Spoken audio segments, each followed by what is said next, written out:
You're live. Hello, hello. Hey everyone, welcome. Welcome in Soul Tribe and welcome back to our channel, Jake and Corbin. Hey. And welcome into another episode of Fate and Fortune. This time we're going to cover the trines between Uranus and Pluto. So today we'll be discussing the upcoming trines between Uranus in Gemini and Pluto in Aquarius. And actually, one's happening today, right now. So come on in. It's a perfect time. These trines will, because they're outer planets, will be lasting all the way through 2028, 2029. This is a much longer cycle and sequence that we'll be talking about. And we're going to go around the wheel, sign by sign, highlighting different personal topics and themes for each zodiac sign. And we're not going to start with Aries. We're switching it up again. Sorry, Aries. You'll get your chance again. You'll get your chance again. Don't worry. You'll definitely get your chance again. So make sure that you grab your chart as we start digging into this upcoming alignment between the Sky Father and the Lord of the Underworld. And yeah, my name is Corbin. I am a Pisces sun, a Cancer moon, and a Capricorn rising. I'm a natal astrologer. I practice a blend of kind of ancient and modern, although I really heavily draw from the Hellenistic techniques. I love mundane astrology and looking at different cycles to kind of unpack different transits so we can understand the different chapters that are going on in our lives. And I'm joined by Jake today. Indeed. Hello, everyone. If you don't know me, my name is Jake. I'm a hypnotherapist, a quantum guide, and I help you to connect with your higher self, connect with past lives, future lives, connect through that quantum web to create the best possible present for you now, to help you tap into your dreams, create that change in your life, really make the best of this lifetime, this incarnation. You're here for a reason, and your higher self knows. So if you are interested, definitely book with me to connect with your higher self, connect with the past and the future. And I'm a Pisces sun, Aquarius moon, and Libra rising. I always forget every time I try to say it. I'm like blank. What is my astrology? We still have the Mercury retrograde going on, so we'll give a couple passes here and there. But welcome to everyone joining in as you're coming in Soul Tribe. Make sure that you are sharing your sun, moon, and rising in the chat. Also make sure that you are liking and sharing out this video. And if you haven't subscribed yet, we are so darn close to monetization, y'all. We need your help. Just a couple more subscribers. And yeah, big things happening here on the channel. Yeah, the likes help. The comments definitely help. I know many of you join us in the live chats, and that's huge. Make sure you, as you're leaving, go leave a comment in the actual comments as well. It helps to boost things and get the message out there. So appreciate you all. Jake's been working real hard at this, so let's show him some love and help us get over that. Help us get over that hurdle. Yeah. And then just a couple other reminders before we jump in today. I offer 1-hour astrology readings on Zoom. I do natal chart readings in whole sign. So if you haven't ever looked at your chart in whole sign, or if you're unfamiliar with what your natal chart looks like, we offer natal chart readings 1 hour on Zoom. It's $111 for a 1-hour reading. And I also do astrology forecasts. So if you're making plans for the next 1 to 3 years, or if you have a project or something coming up that you are planning for, I'd love to chat with you about that and help to find the most opportune moments within the next few years to help you manifest whatever you are trying to bring into this world. So we also have those forecasts as well. Yeah, and I put links in the chat for Corbin's bookings, and then also for my bookings. I am a hypnotherapist, but I'm also a tarot reader, and that's mostly what I'm doing today is reading the cards for you guys, reading the cards for us as we delve into this transit. So if you like my style, if you're interested in learning from the cards yourself, getting some insight from your higher self, definitely book that tarot reading. I do 60-minute readings, 144, link down in the chat or in the description as well, as always. Who's in this morning? Sorry, I haven't seen anything. We have... Good morning, Jody. Yeah, we've got Jody. We've got Ken in here. We've got Lynn. There are definitely other people joining us too. So say hi in the chat if you guys are joining us live. And like Corbin said, give us your sun, moon, rising. Let us know what energies you bring to this lifetime and and stick around for your reading. Yeah. So just a little disclaimer here real briefly. This is not a show about the basket. We are not talking about the basket today. I feel like everyone's just maybe gone a little basket crazy recently. And basket cases. And, while I just want to set the table and say, from a traditional standpoint, we don't really look at aspect patterns. It's not really like what is going to give the most clarity to what's going on inside of your chart. And yeah, I just traditionally don't use terms like basket or cradle. And frankly, according to the ancient astrologers, sextiles are really kind of considered the weakest of all of the aspects and probably have the least clear effects on the manifestations of your life. And so today we're focusing on the trines that are part of the basket, okay? And these air trines that are happening between Uranus in Gemini and Pluto in Aquarius last for so much longer than the basket. I think this conversation is probably much more valuable than like that thing that's happening for the next week. So just want to kind of put that one out there. This is looking at a much larger period of time than this summer. These trines actually kind of started to come into effect in late 2024 and will be in the astrology and in the sky all the way until 2029. And so, yeah, I just want to be clear, this is not the basket, but this helps to break down the basket into a way that is more meaningful for you and very specified for what's going on inside of your chart. Because like I said, we're going to do it for all 12 signs. Hello, everyone joining. Thank you for your comments. I just feel like people have gotten a little overboard on basket. And I know it's important to be quippy and to have that hook and to bring people in, and you want something unique. And that's why we're turning away from the basket today. We are just going to talk about the trines between Uranus and Pluto and just kind of start moving from there. So I think it's really important that we just start by briefly talking about these two different archetypal energies so we can become familiar with them and then start to think about how this is going to show up more personally for ourselves. I think a lot of the conversation around these outer planets have really centered around how this is going to bring larger societal changes over the next handful of years. And while that is true, we all are living our own individual unique lives, and finding the meaning inside of that is sometimes more important. I remember a few weeks ago at the Uranus-Mars moment, someone was like, oh my gosh, tell me, what do you think is going to happen for the United States? And I said, well, I'm not really focused on that. I'm more so focused on how this might be unfolding inside of my internal life. Because I would much rather be understanding that than kind of giving my time, energy, and resources to something that I'm not manifesting. So anyways, Uranus, we love Uranus, in the traditional mythology, definitely known as the Great Awakener. Uranus is often associated with breakthroughs of information and knowledge. We often see symbols associated with like a lightning bolt or this thing that kind of clears the path for something new to be coming in. It really has a lot of associations with, being free to awakening to the freedom of our desires and that which we want, being liberated from oppressive structures, freeing the mind and being able to kind of explore more and kind of serving and catalyzing new beginnings.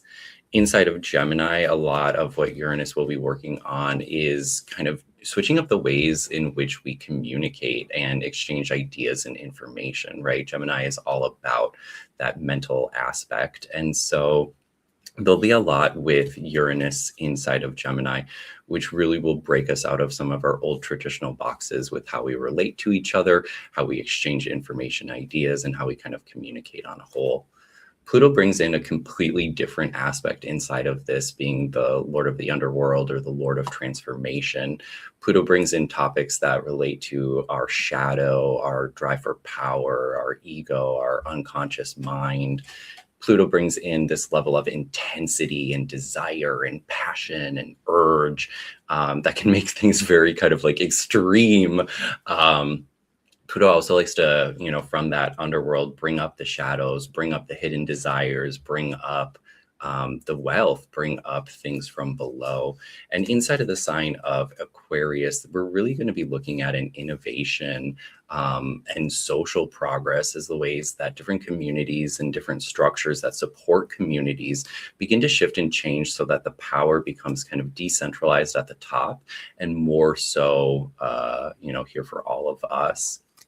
There's a way that both of these energies are working together because of this trine, where Pluto's transformative force is supporting Uranus's desire to break through and liberate, and Uranus's kind of liberating qualities assist Pluto in that process of death and rebirth and being reborn again. So there's just kind of like these unlimited ideas here as it comes to growth, change, and kind of newness coming in, all kinds of transformative evolution, boundless potential, next leveling, kind of this cataclysmic transformation. I mean, ideologically, working with these symbols is kind of so grandiose.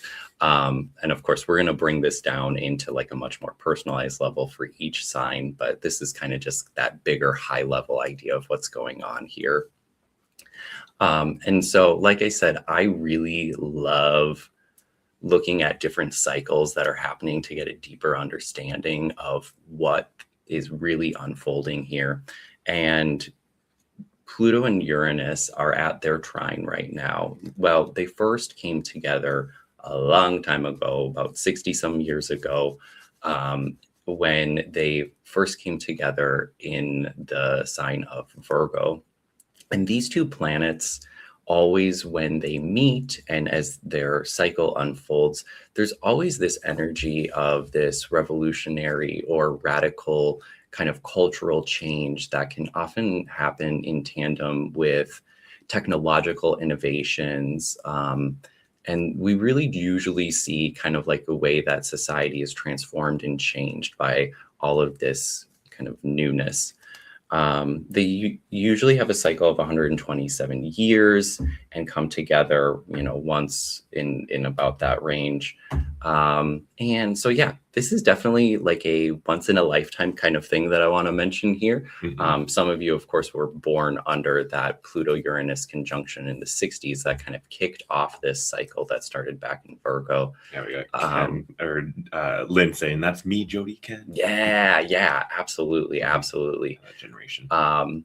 But this trine that's happening here, definitely like, a once in a lifetime kind of a thing. Some of us might see 2 Pluto-Uranus trines in our lifetime.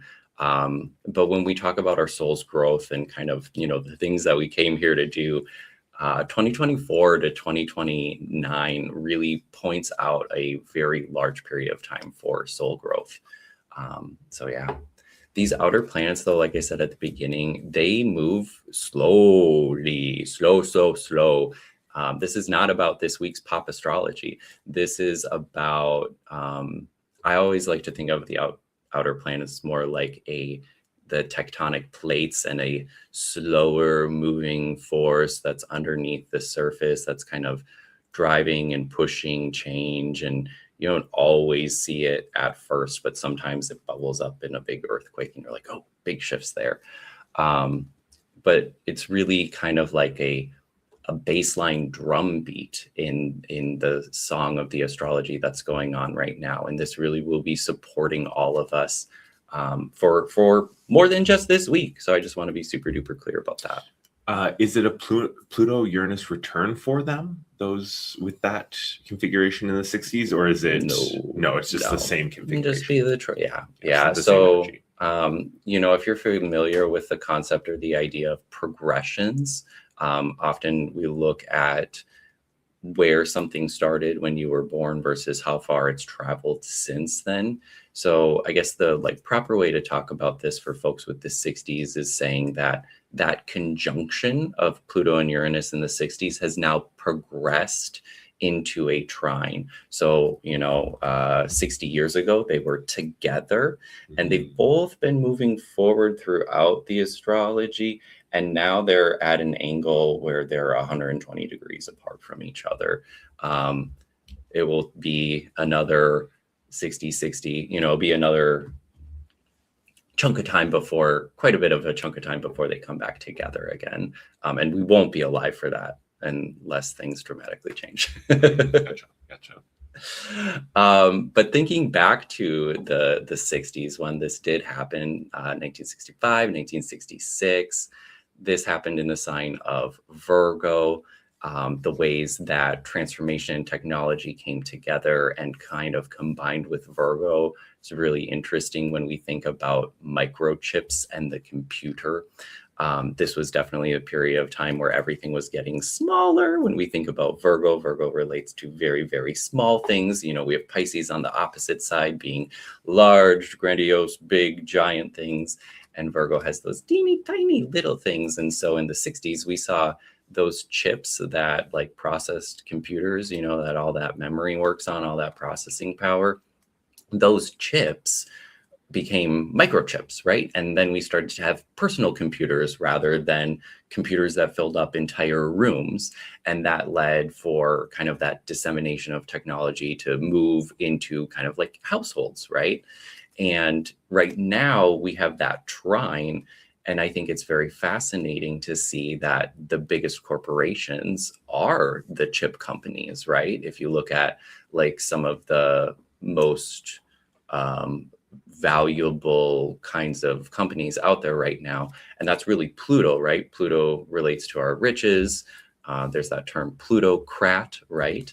And so that right there just shows us, you know, at the seed point, there was this conversation around chips and computers and micro things. And now at the trine, the people who have those companies have the most successful companies in the world. So it's all to say that something that perhaps if you were born in the 60s, something that you came in here to share with others as related to your Virgoan house and wherever that kind of falls into your wheel.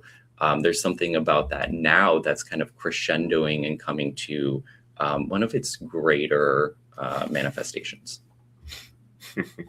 Lynn saying potato chips, haha. Potato chips. Yeah.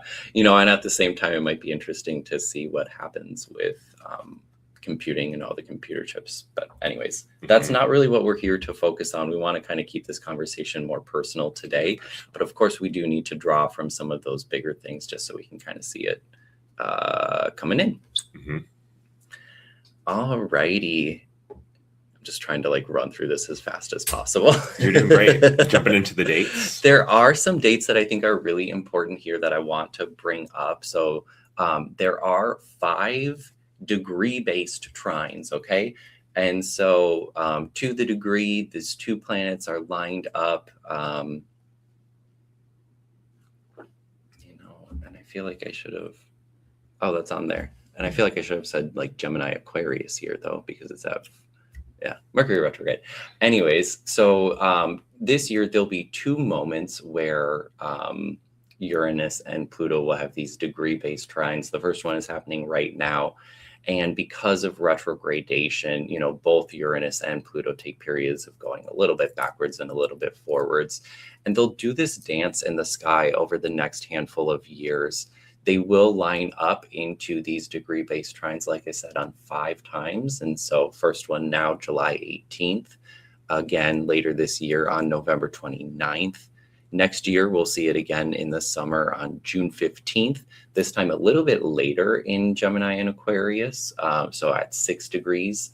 And then in 2028, there'll be 2 degree-based ones, again at 6 degrees of Gemini, and then the later one at 8. And so this dance between Uranus and Pluto really almost encompasses the first decan of Gemini and Aquarius. So basically the first 10 degrees of Gemini and Aquarius. I would say if you have any personal planets, any, you know, celestial things there, really kind of a potent period for you. And of course, we'll be going through each sign. What's most fascinating though, and I, you know, when Jake and I were kind of unpacking this together at home, we talked about how in late 2024, Uranus was in Taurus at the end of the Taurian degrees, and Pluto was in Capricorn at the late degrees of Capricorn. And so while they weren't in a degree-based trine at this time, they were only about 1 or 2 degrees apart from each other for quite a period of time. And so I really feel like these trines first started at the end of 2024, progressed into 2025. Here we have them more in 2026. But they started in some of these earth signs, and they started at the end degrees of earth signs. And so if in 2024 and 2025 there were some of those periods of things ending, closing, clearing out, that was part of the first chapter of all of this, because again, Uranus would have wanted you to break away from something in your old material world to make way for something new, perhaps in this airy, intellectual, social place. Ditto Pluto too. And so yeah, it's just part of the larger cycle to be reflecting on here, to see kind of that bigger story that's going on. Again, these are slow moving outer planets. This is not something that you're waking up to, it's not about one day in life. It's a much longer process of change. And then at the end of this, I want to say they kind of do a similar dance in 2029, where they aren't actually like in a degree-based trine, but they are only about 1 or 2 degrees apart from each other. And so, yeah, there's just there's like 5 years here where this is kind of in play, where this is working to radically transform your life. And now that we're done with some of that earth phase, this is really about creating new social structures, connecting with people over new types of information, and really bringing about a new you that you are sharing with other people. You've maybe been working on developing this privately, and now you're going to have like friends and social structures that help you to create these visions, even beyond like in your mind and in the greater world. So it's cool shit.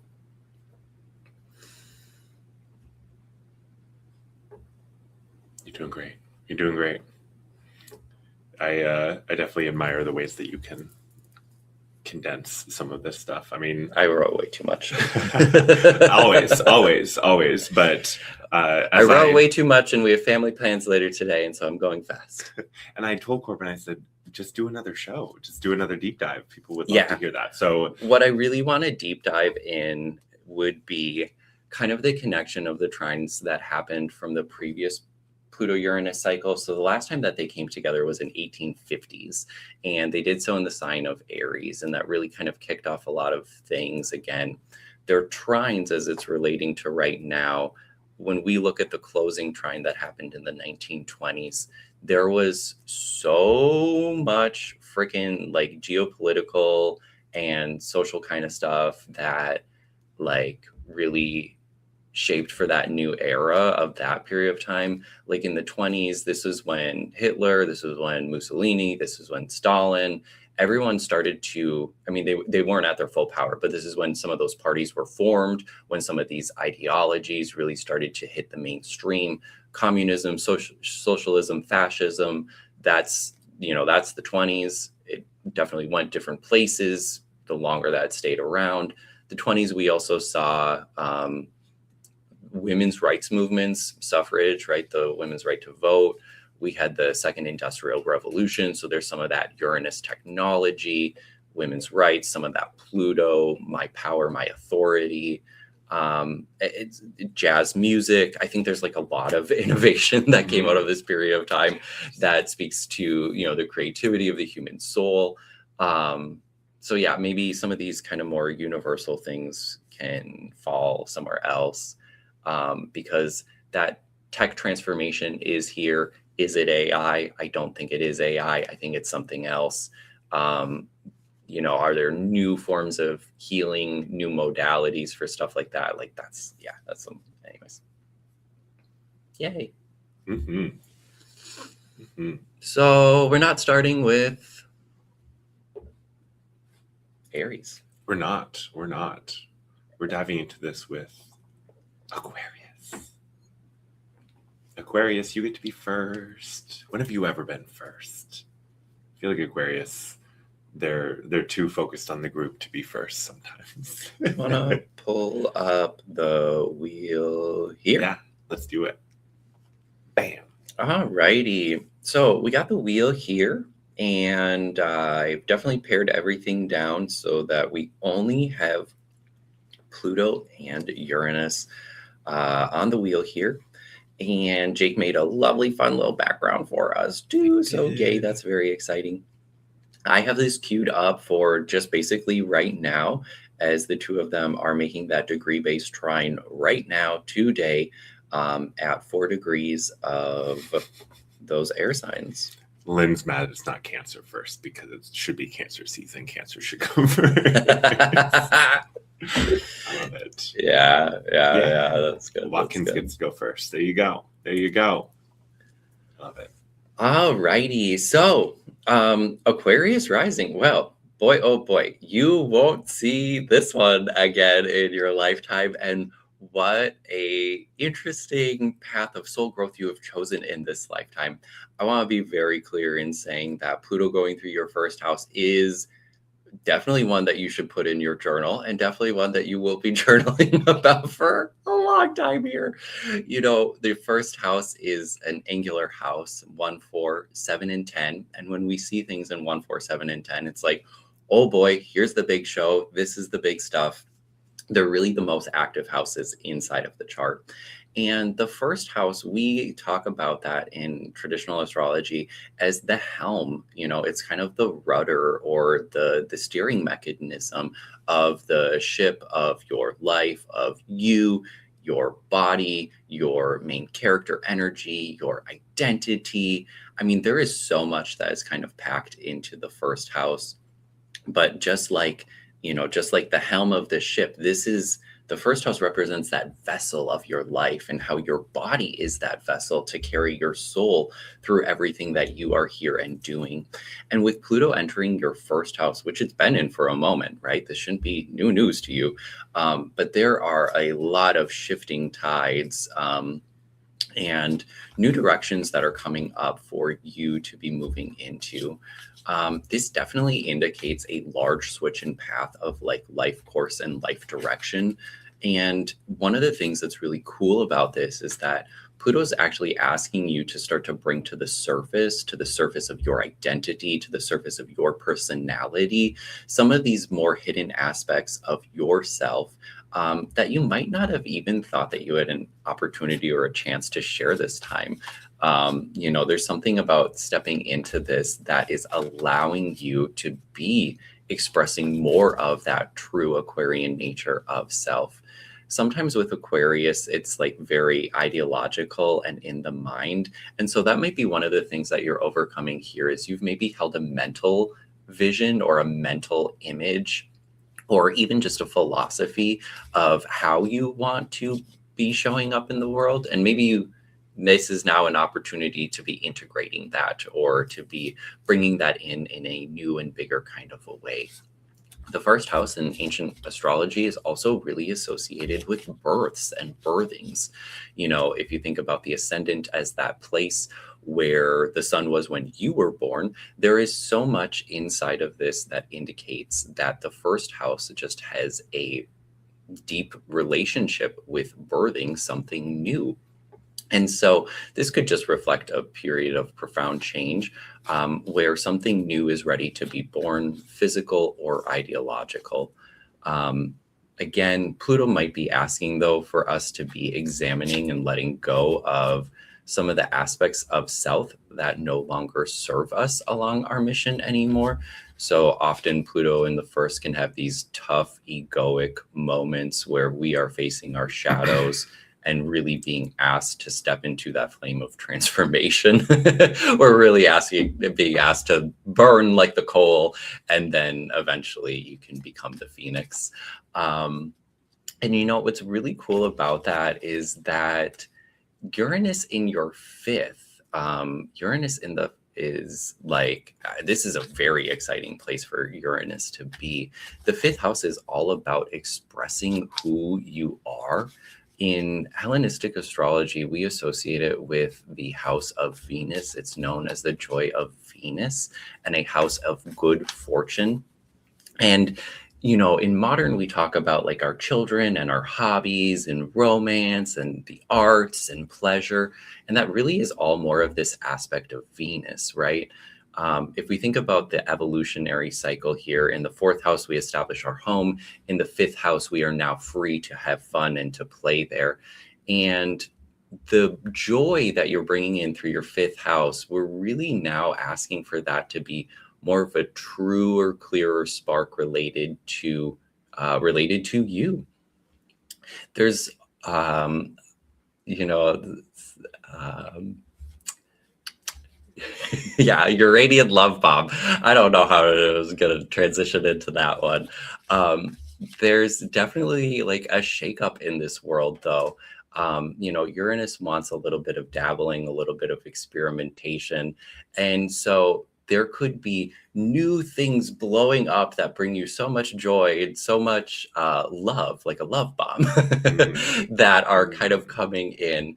These moments of joy that are being sparked by new experiences and new expressions of self really just kind of help orient you in a new direction. And so 1 in 5, these are really houses about showing up in a new kind of a way on a new mission.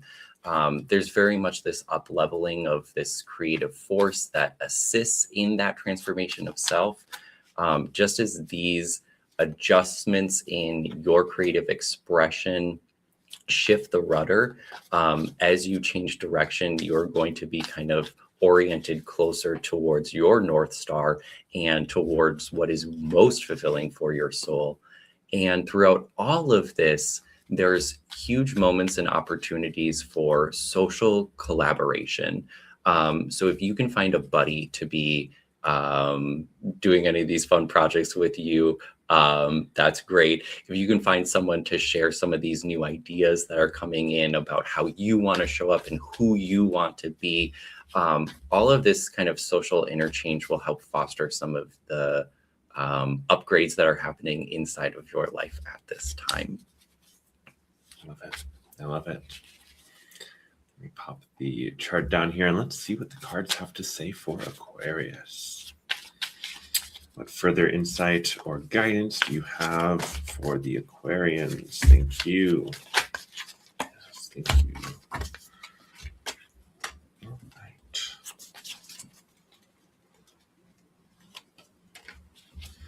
All right, Aquarius. And this is especially for the risings, but we also throw this out there for the suns and the moons and maybe the Venus if you're feeling really creative. And as with anything, take what resonates, leave the rest. All right, so Aquarius, you have some beautiful cards here. We start out with art, the art card. This is Justice in the original tarot, I believe. I want to say it's Justice. Suspension. This is the Hanged Man. Then we have Two of Pentacles, the Three of Wands, the Eight of Swords, and the Sun card.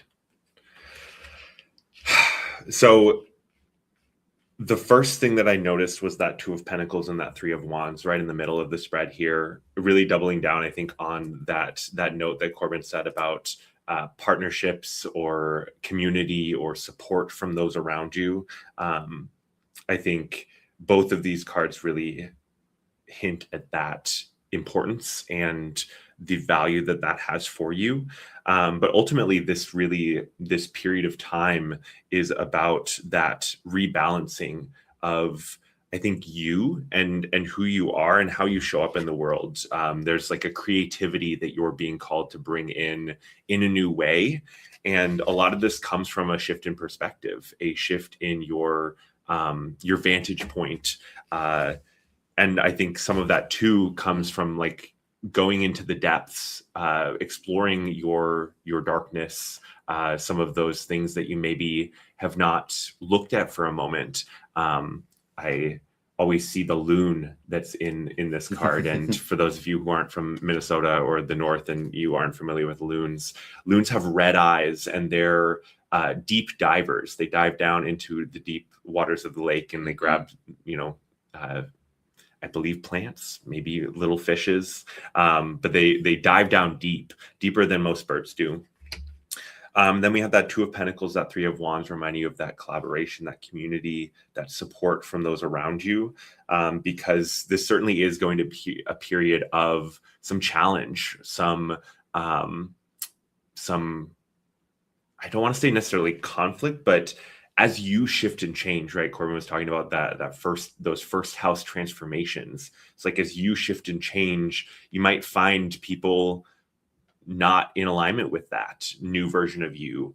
You might find some challenge or some feisty energy in your life as you shift and change, because ultimately you're stepping into that new radiant version of you. You're channeling your soul's light in a new way, and you're stepping into really your radiant light in beautiful, new, transformational ways.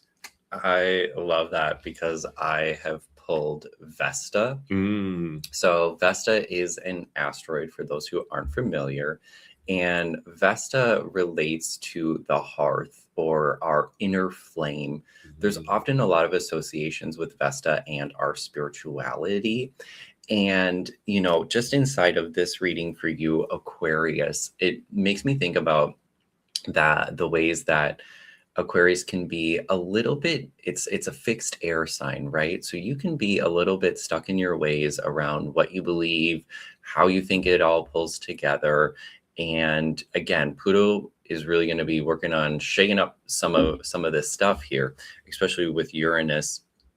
And it just reminds me that in the end, it's going to perhaps address some of the spiritual questions that you may have, Aquarius, and using that as creating kind of a new foundation here, because the hearth is very foundational in the home. And so there might be just new ideological lenses for Aquarius rising to be putting on that are creating a more kind of warm place to be working from. Aquarius is a Saturn ruled sign, and so Aquarius can tend to be rather cold. And so another way that I think about this too is how can some of our black sheep warm up to the role that they play inside of community and be joining in community, not more from like an outside standpoint, but from a way that we're connecting on what's all together inside of our hearts or inside of our hearths, which is this like eternal flame. Yeah, I love that. I love that. So yeah, let us know what resonates for you. You likely have the foundations of this already starting, right? You'd say probably look at 24, 25 and the things that are shifting and changing to get a flavor for that. Yeah, most recently these shifts, I think the Uranus shifts inside of the fourth house, something really would have changed inside of the home, inside of the last 7 years, that would have allowed for or created space for whatever is trying to be coming out now. Thinking about perhaps some of the shifts as it related, your 10th house career is on the opposite side of that too. So perhaps there might have been some shifts in home or career near the end of 2024 or the beginning of 2025 that have kind of created this space to be emerging from now. That would be a great time to be thinking about this. I mean, as we were unpacking your Aquarius stuff, it was like too obvious. Yeah, so right. Gotta love the astrology. Well, there you go, Aquarius. Good luck with these transits, and lean on that support. Lean on that support from your higher self, from your guides, and let us know what you're looking forward to. Because the transformation, I think we're all yearning for transformation in one way or another. All right, Pisces, you're up next. All right, hello and welcome in, Pisces. This is your mini reading for the Uranus Pluto trines that we have going on now all the way through like 2029. We'll be diving into this personalized for you Pisces sun, moon, and rising. So here we have on the chart for Pisces, and in this configuration we have Pluto, who has recently entered your 12th house. So Pluto's in your 12th house here, and Uranus, who even more recently has entered your 4th house of home and family, and they are in a harmonious trine right now. So Uranus entering the 4th, I'm going to start with that one just because your 4th house is angular, and so this one might be a little bit more noticeable. But as Uranus has entered the 4th house here, you are being called into a renaissance and a revolutionary period as it relates to your roots, the family from which you come from, your ancestors. Right off of a bat, I think of this as kind of like a big shakeup or a big earthquake in the realm that we define as home. Now, a reminder, home isn't just the four walls that are around us. It is often a much more kind of an ideological place or space that is unique for everyone, that, you know, involves the different things that make us feel comfortable, safe, secure, nurtured, and cared for. And again, that's different for everyone. So right off the bat, as Uranus enters this area, some of those needs, some of those requirements around what home is or what might go into feeling like home, that could really be changing for you in a way that is more aligned with your best and highest good, most authentic for you. There could be very large shifts at home during this time. People coming, people going. So deaths that really impact the family, as well as births that really excite and enliven everyone at home too, right? These changes really will kind of shake up the daily routines in a kind of a way. And I wrote down, will give you an exciting reason to wake up.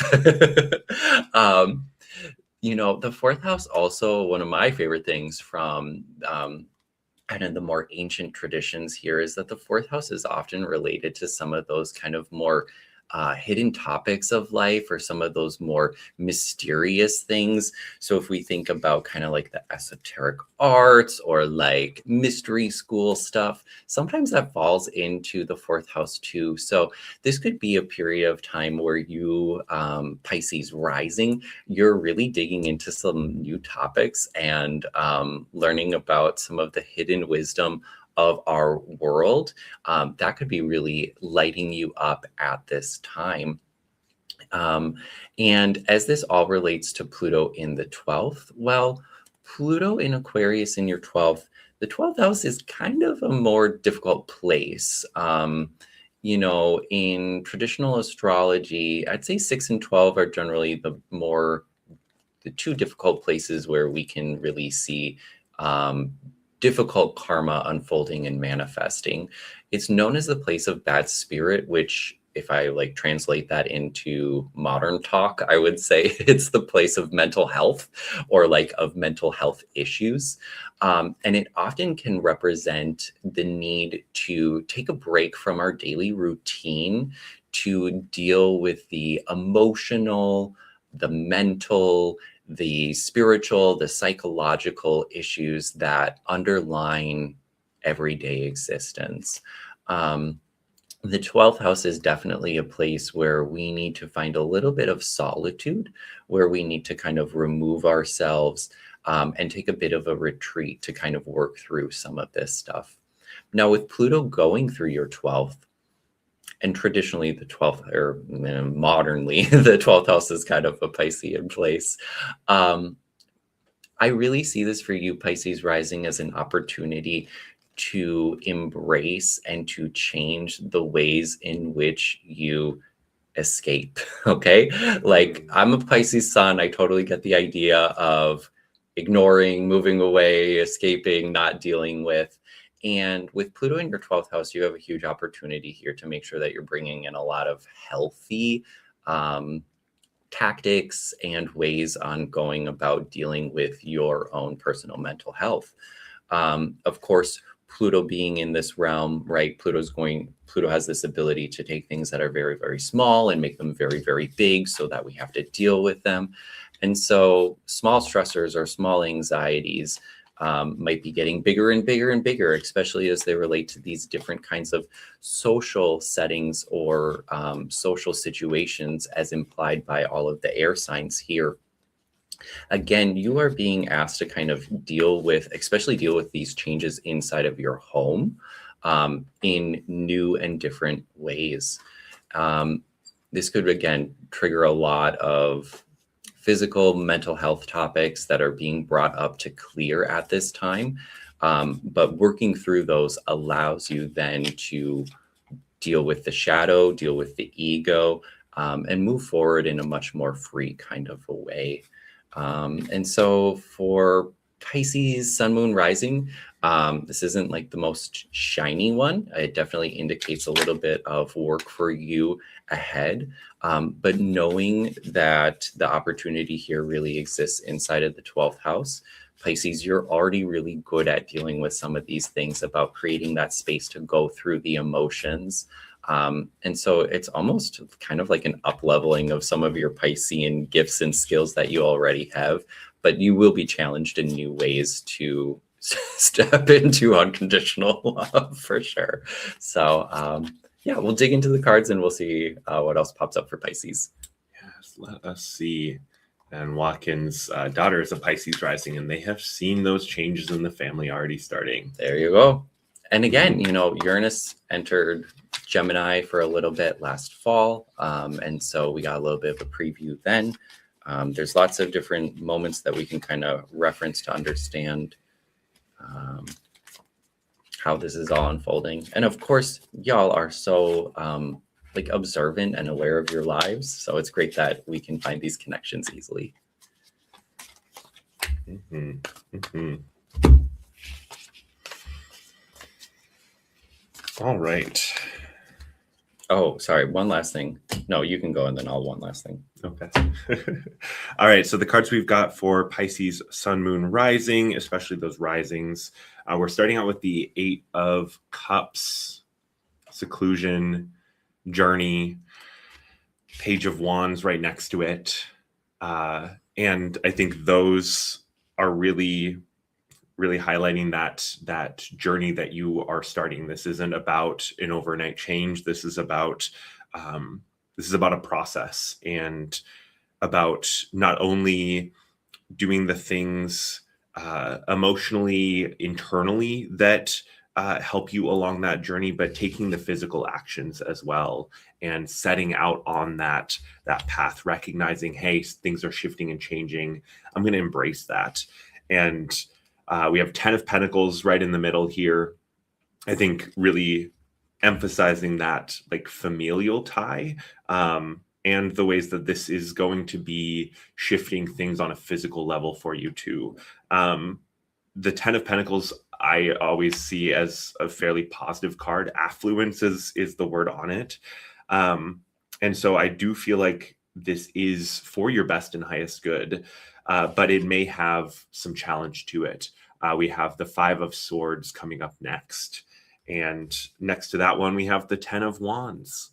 And so destruction and oppression are the words on those cards. And so that's not to say that you're entering a period of like doom and gloom by any means, but that 5 energy is that transformational energy, that turning a corner, that sort of contention or challenge that helps you to shift and change and move into that new way of being, that new way of acting. And this 10 of Wands is followed by the Queen of Wands. And so I feel like there really is this regeneration is the word on that card. There's this regeneration for you in your physicality, but also in some of the tough stuff that you might be carrying. And that could be familial responsibility, that could be partnerships or relationships that are not necessarily equal, and they weigh on you. And I feel like there's really this this reconnection to, if you look at the card here, there's this sunbeam reaching down into her staff there. I feel like there's this reconnection to your soul's light and energy, and to the cosmos as well, for many Pisces risings and suns and moons. Nice, nice. I had pulled the card Neptune over here, which like led me into the note that I had. Can you pull up the wheel again? Absolutely. So Neptune, the modern ruler of Pisces, right? Jupiter, the traditional ruler of Pisces. I just put Jupiter back on the wheel here because I did want to mention this this next year. I guess the first year would have been 2024, right? This next year, 2026, while Jupiter, the ruler of Pisces, right? While Jupiter is inside of Leo, making this opposition to Pluto, I really just want to emphasize that this year of 2026 into the summer of 2027, this could be one of the more dramatic periods of this cycle for Pisces rising. I think 28, 29 will be a lot more calm for Pisces. And that really is because Jupiter is in this 6th house here, where we talk about some of the difficult things that happen to our physical body, or the ways that we have to sacrifice throughout our daily life to make everything happen. And that really is coming into this challenging conversation with Pluto as it relates to kind of our mental health here.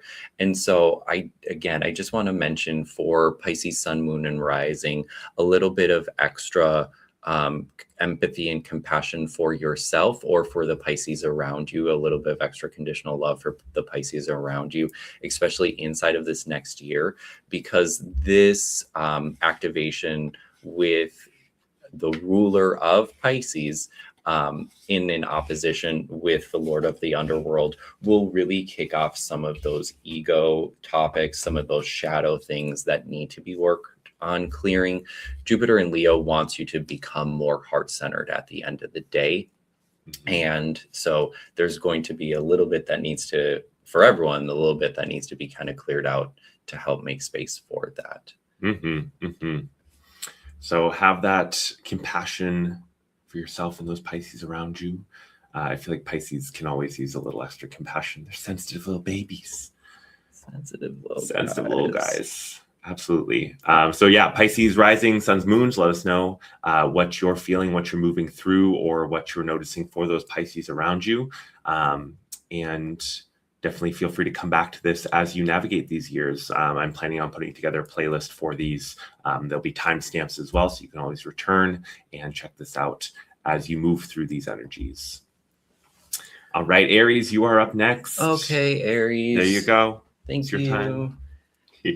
All right. Welcome in, Aries, sun, moon, and rising. Thank you for being patient. You had to go third today. I'm sure you're very pissed off about that, but who fucking cares? I don't. So for an Aries rising, I got enough Mars. I'll throw it right back, y'all.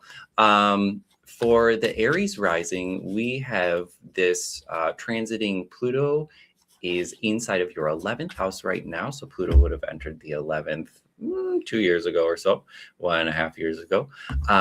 And we have Uranus, the real excitement and the real news of the recent months here, has just entered your 3rd house of communication and local environments.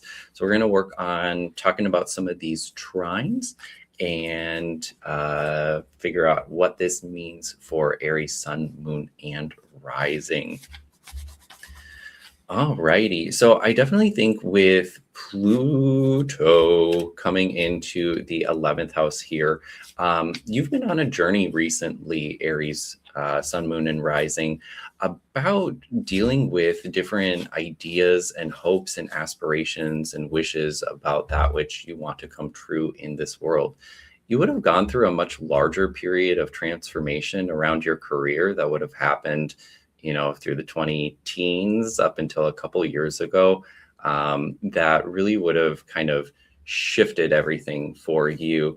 And after all of that settled down, there's perhaps a new understanding of where you want to be going, or a new mission around what you want to be manifesting in this world. The 11th house is often associated with our friends, our allies, and those who are on mission with us. By the idea of primary motion, the things that are in the 11th house move into the 10th house over time. And so the things that happen here will ultimately play into what it means for career. But there's definitely going to be a shift and a change of that, where you're being asked to step into something that it's more authentic for you, Aries. So if there was a way that publicly you weren't always showing up exactly as who you were, and perhaps that created some anger or frustration, or that you weren't always, doing your own will kind of a thing here, this is a transit that's really going to help you to connect with the people in your lives that you need to connect with, to kind of reorient and allow yourself to enter new social scenes and circles that are best for you. These people will be on kind of the same mission and hold some of the same values as you. Now, of course, this period of time comes with a little bit of an understanding that the old vision must go so that there's room for the new vision. So this could include a period of dreams not coming true, dreams deferred, opportunities that just do not materialize. And as you see the graveyards pile up and the decaying and dying bodies around you, just make sure that you're kind of honoring that and turning away from that rather than forcing life into something that isn't working. And hopefully you'll be able to see with Uranus in the 3rd house that there's a lot of shifts happening in your localized environments. The 3rd house is known as the joy of the moon. And so it's definitely an area that's associated with our localized environments, the fish tank that we live in. So kind of all the people that are around us, the places that we go every day, the plants, the trees, the sun, the sky, and how all of that is affecting and influencing you.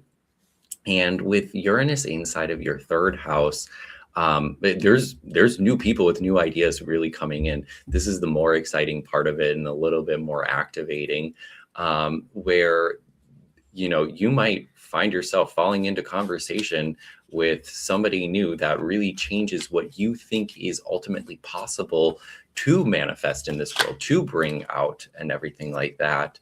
And so it's a really great opportunity to, again, just be kind of shifting and reorienting here.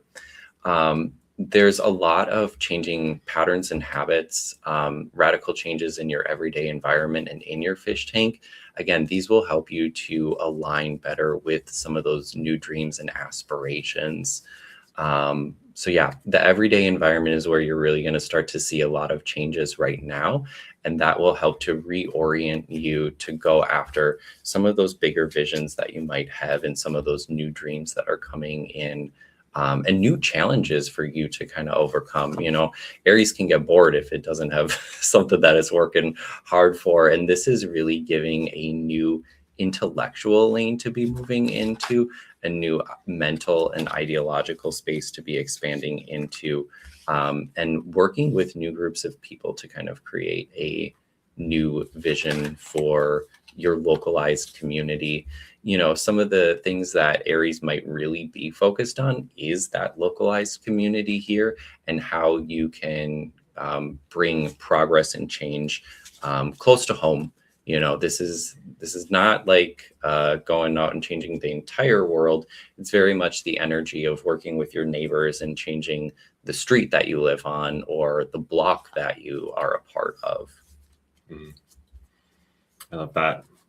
I feel like that's so much of what is needed is less of the macro and more of the micro that makes up the macro, Yeah, Aries really kind of leads the charge in some of that too. I mean, there's a lot of like larger collective change that will need to happen, but I really see Aries as one of the like workhorses on the ground right now. Again, it's not like door knocking, but it's that energy of like that person just around the corner who like you connect with, and all of a sudden you have a new system for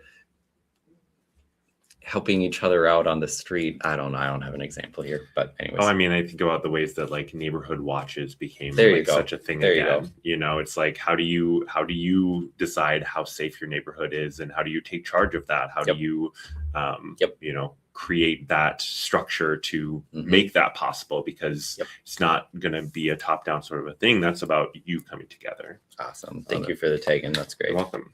All right, let's check the cards for Aries risings, sun, and moons.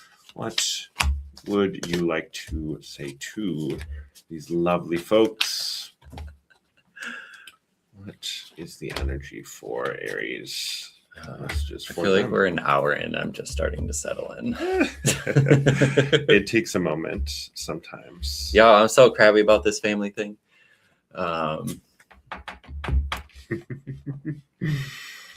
And that is the beauty of I had a mentor and friend this week reminding me that the things that I'm going through are developing my grit. She just kept saying the word grit over and over. And I'm like, that's not a word that I use normally, but I really feel like there is some of that like grit that we are all fostering in our own ways as we like, I feel like struggle to make it through some of the challenges of this now moment with the people around us, with the systems, with all that. Anyway, Aries, back to you, Aries. So interesting cards here for you. Interesting energies for these years and this energy moving forward. So first off, 8 of Cups came up again for you. This is a journey. This is a process, and some of that process is about you personally, right? I mean, you in the foreground here, those people behind you, but you're the one forging the path here. And there might be a little bit of necessity in alone time, in carving out personal time for you to align yourself with what it is that you are bringing forward and what it is that you are bringing into being, because strength is next to it. And I think strength is really about, yes, your strength, whether that be physical, whether that be mental, whether that be emotional, but especially as we have that 8 of Cups on one side, 5 of Cups on the other, I really feel like this is emotions. This is emotional. And Aries, I feel like you probably have had those moments where your emotions have burned relationships or have burned some of those collaborations maybe. I know as someone with Aries in my chart, I have Venus in Aries. It can burn things. You can flare up and you can cause conflict. But that energy, when you use that strength that you have, when you use that power that you have, when you tap into your higher self and that support that you have on the spirit side, this really leads you to a 10 of Cups moment, an accomplishment, a beautiful union, right? And it's not to say that there isn't intensity through this process, right? 9 of Wands, there is an intensity, and whenever I see this card, I always get this image of like the devil's dancing on your shoulder, like the devil dancing on your back. You know, this idea of like something like taunting you and pressing you down. It's like you have to muster that strength to push through, and it really is going to lay this new foundation for you, open these new doors for collaboration, and really helping you to step into your gifts in a new way, into a mastery in a new way. And it might not be, you know, something as tangible as like electrician work or the job you do, or it might be a little bit more abstract than that, but there is this mastery here with this 3 of Pentacles and a new foundation that you're building.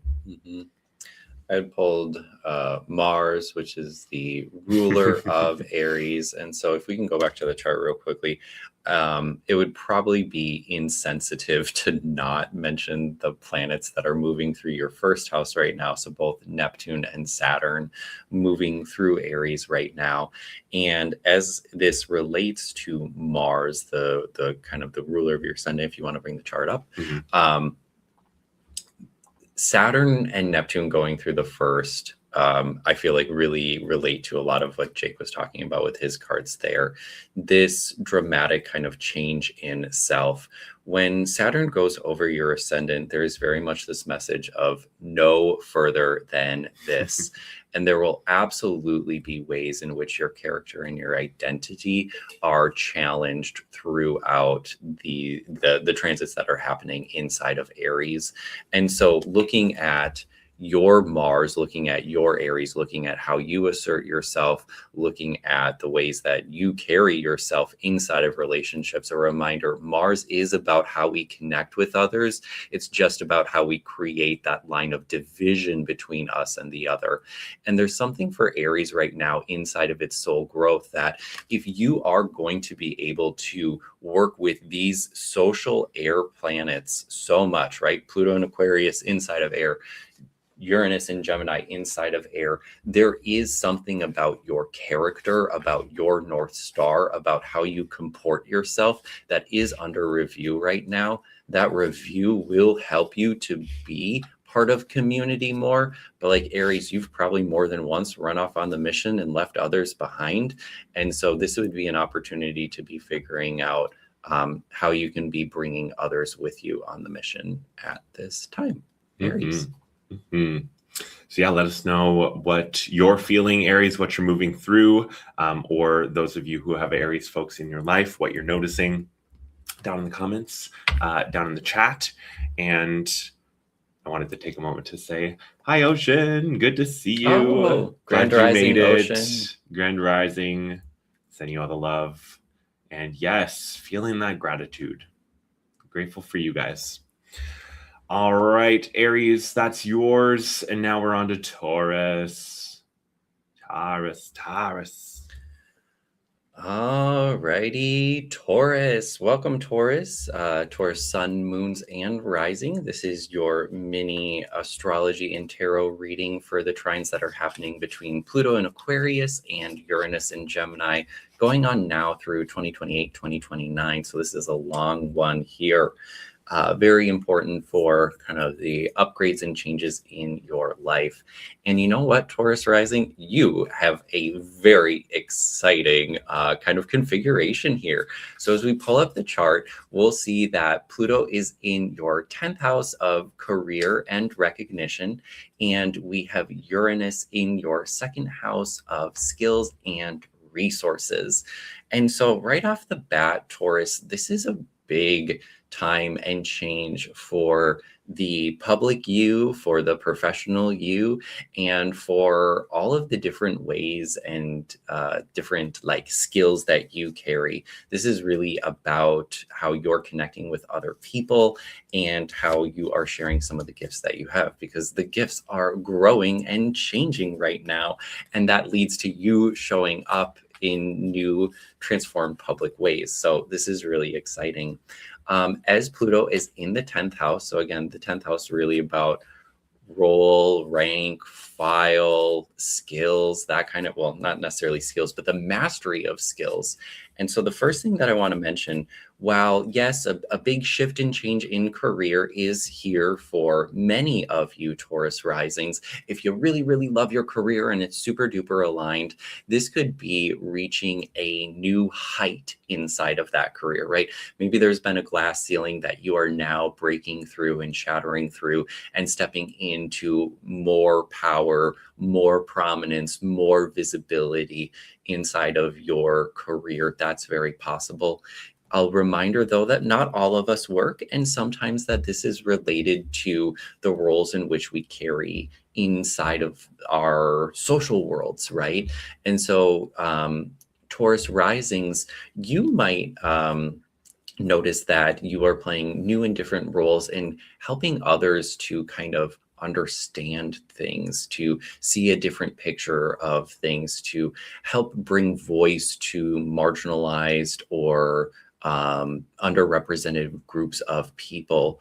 There's something about this that is asking you to be incorporating something that you've been developing inside of yourself, because the 2nd house where we have Uranus is very much about the tools and resources that we have to support us in this lifetime. And it's about using some of those skills and resources in new and different ways that might be more beneficial for different groups of people. You might have a new idea on how to solve, gosh, I don't want to say small problems, niche or specified problems that relate for certain groups. And of course, this starts to make sense when you think about your own life. With Uranus coming into the second house, this is a very activating period. I love to think about the second house as these things that support the first house or support your character, your identity. And so your time, your money, your resources, your assets, this all kind of falls into the second house.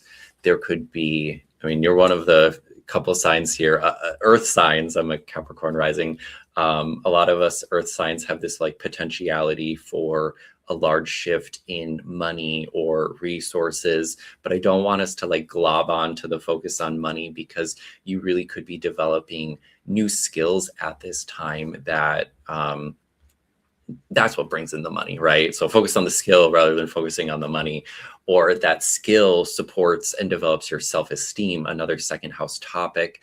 And how does this blown up, greater, expanded sense of self-esteem allow you to step out into a more public role and kind of change how you are influencing outside of the home? So these really can be working kind of both directions here to assist Taurus rising in kind of this like level up that's going on. But yeah, a big boost for career in money, picking up new skills that might allow you to be more financially free or less dependent on others and less dependent on systems.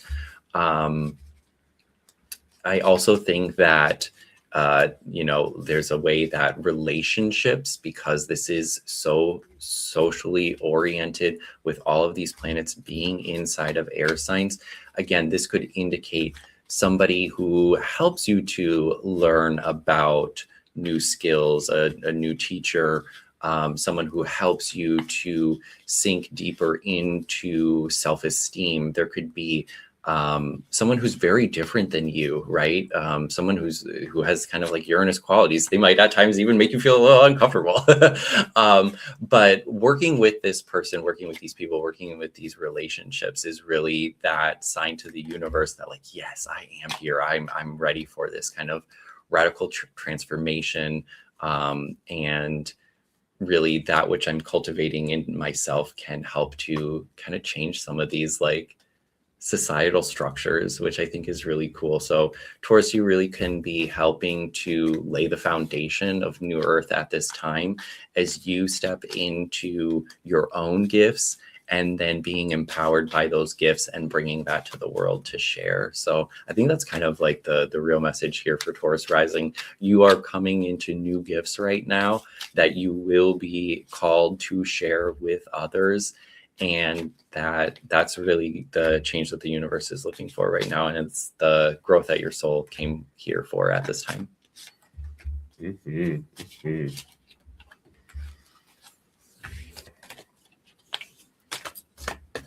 Chart down here.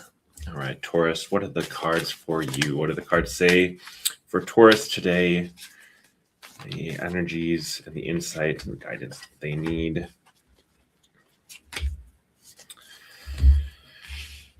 All right, Taurus risings, suns, and moons.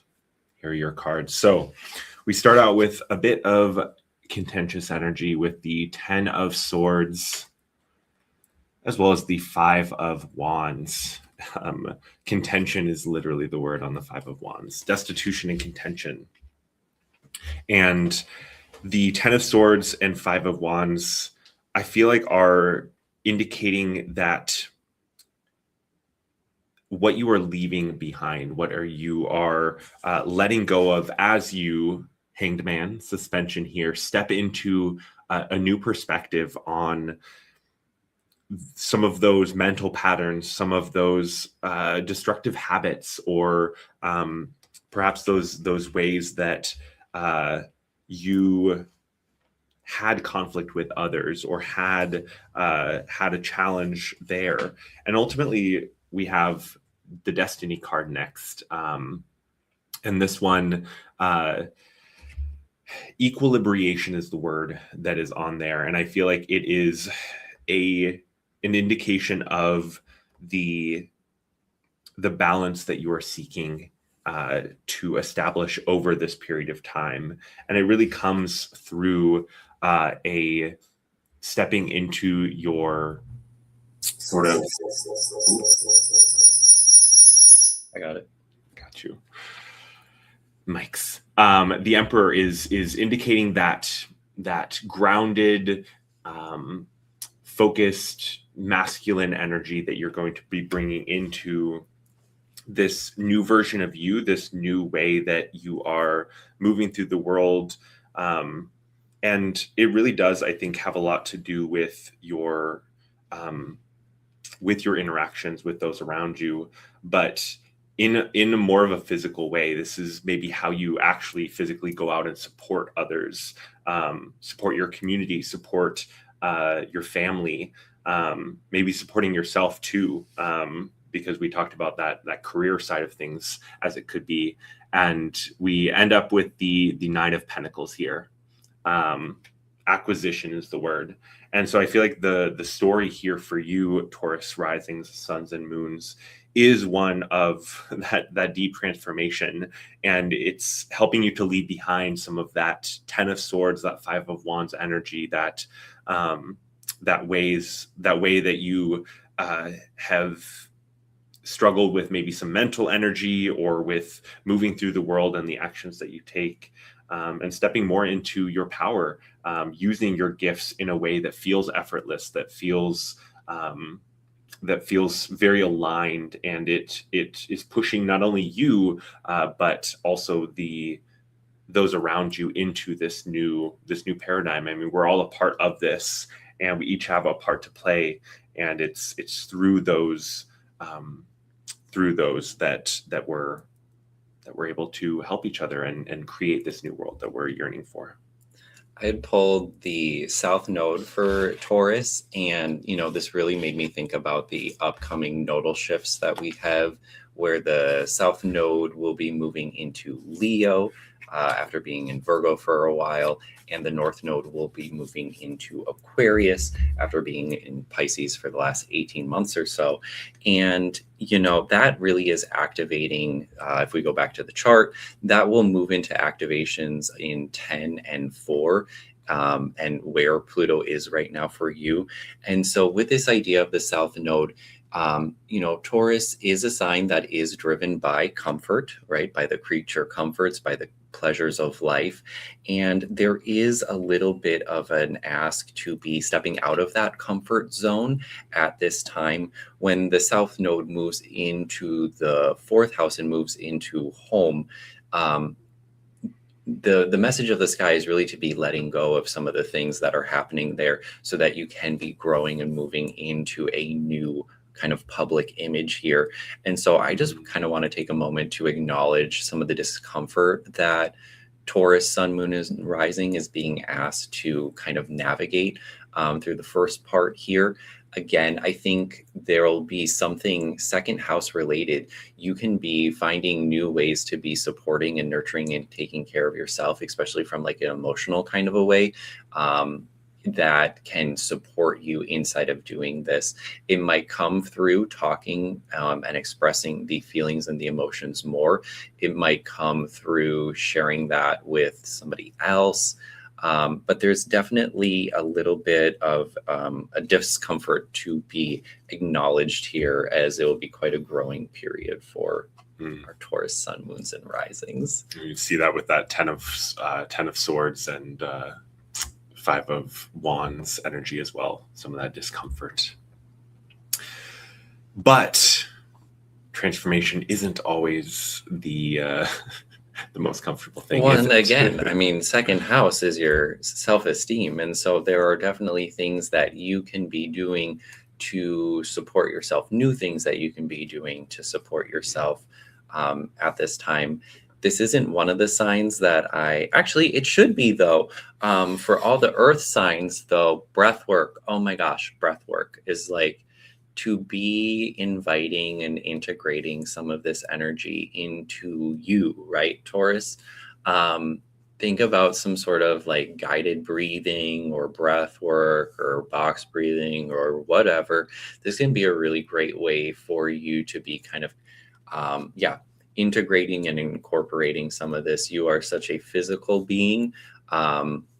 Getting in tune with the breath and creating a practice about this can really help to create some of that internal space that you might need to deal with some of the discomfort. And it could be a great skill that helps you at this time. Good stuff. Good stuff. Breathwork. Get into it, Taurus. Let us know down below in the comments what resonates for you, what you're maybe moving through at this time, and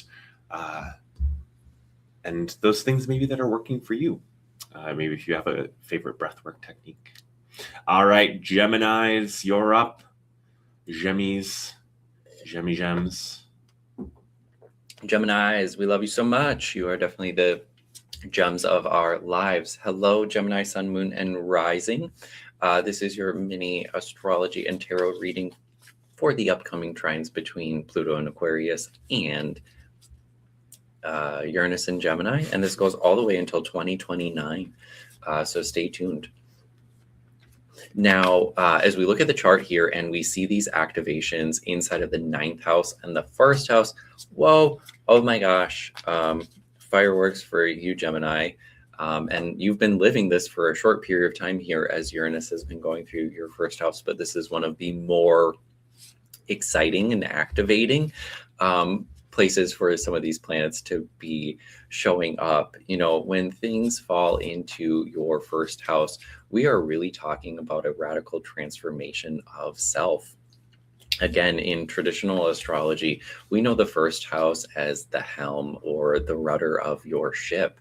And the ship itself, I mean, that's all the direction that you are being carried through this lifetime in your vessel, in your meat suit, in your body. These are all part of the 1st house, your character, the ways that you show up and how people perceive you. And this is going under a wild, crazy, mind-blowing transformation. You know, Uranus spending the next 7 months inside of your 1st house. This is just the most noticeable thing going on for sure. And this can really relate to how you understand you, how you deeply and authentically express who you are and your character. And again, seeing quite a few changes inside of the physical body are all part of the astrology at this time.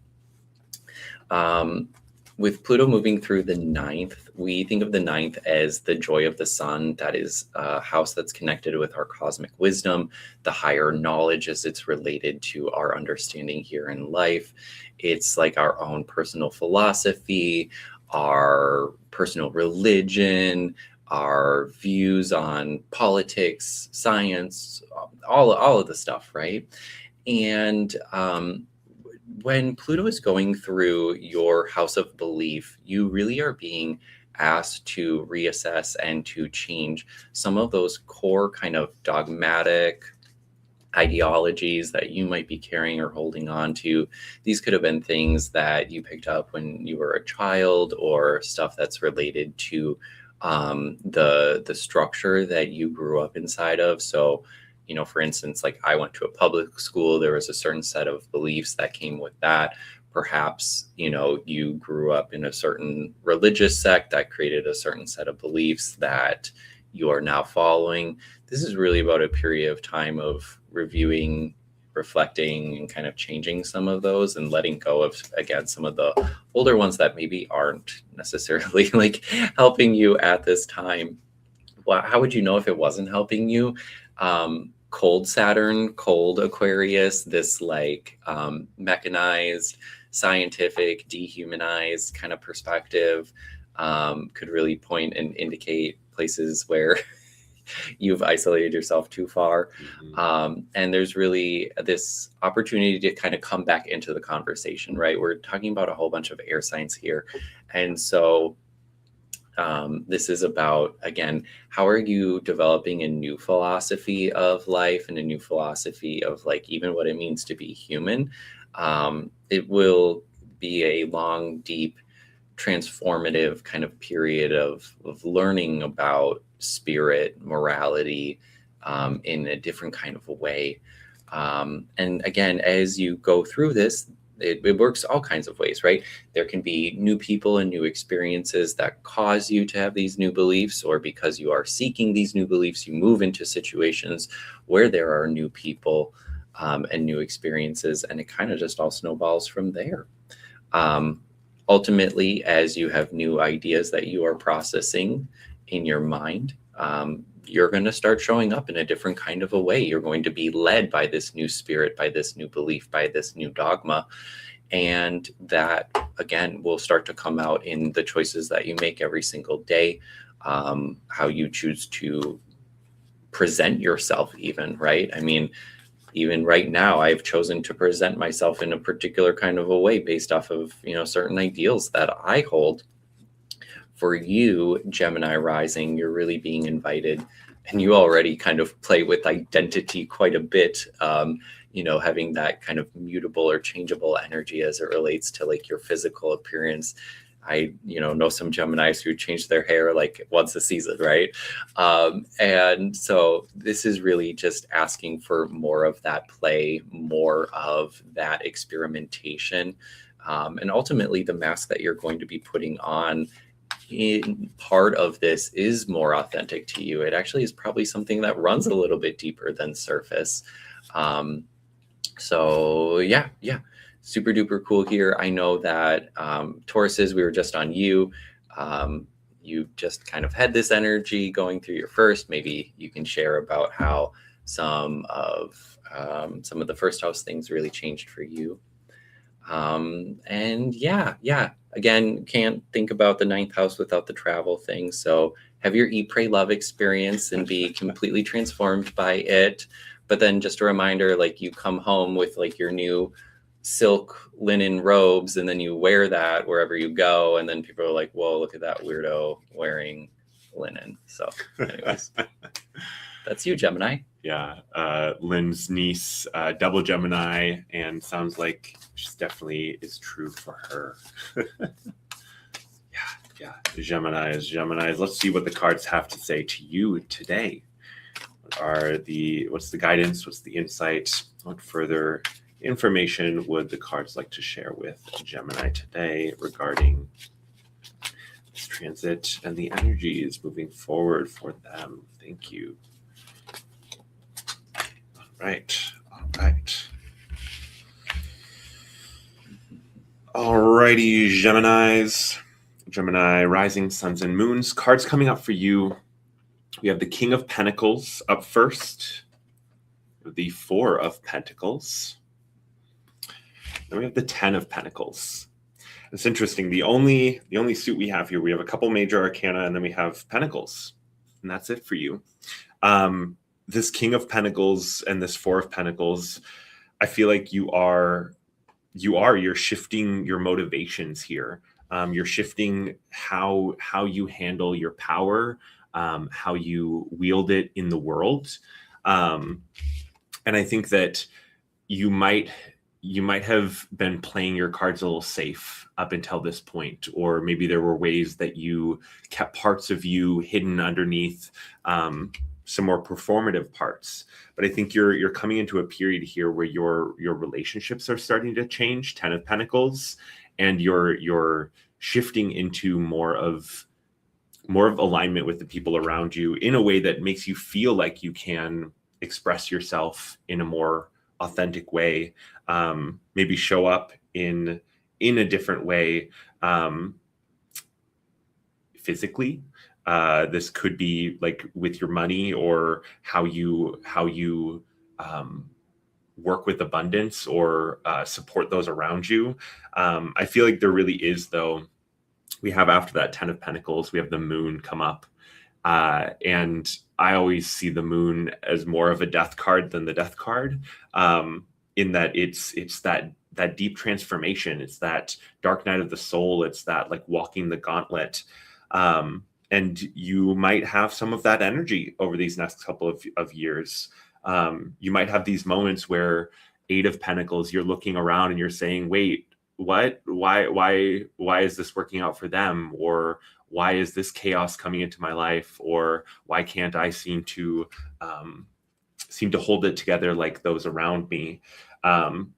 But ultimately, all of that is leading you to this devil energy, this realization that you're the one that holds the keys to your shackles, that you have the ability to change your perspective, to change your motivation, your and really like choose differently for yourself, that you have that power, and that ultimately, yes, there are, you know, people around you, there are systems that want to hold you down, want to put you back into that box, want to keep you the way that you were, but you're realizing through this transformation that you have all of the tools that you need, and in a very physical, very tangible way to facilitate this transformation, this shift, this change.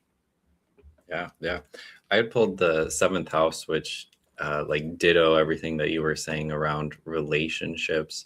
But I think the perspective that I want to bring in here too, can you pull up the wheel again? The 7th house contains the descendant, which is opposite the ascendant.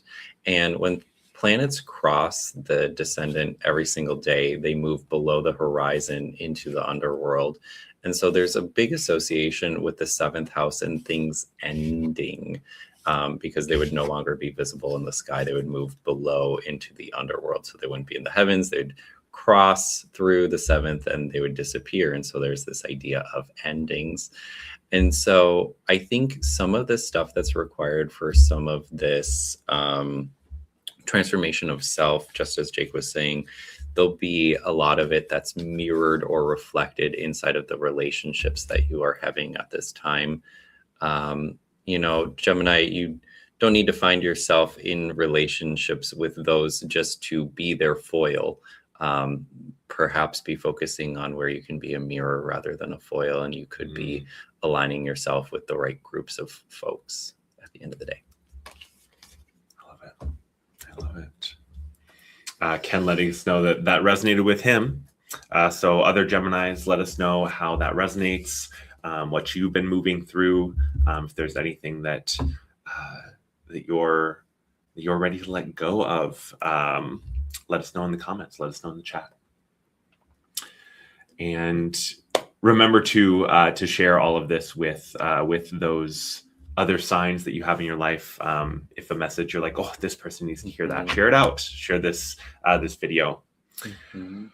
All right, we're taking a brief break. Programming, brief break here from the wheel, because I want to remind you guys, Atlantis is calling. Atlantis is calling.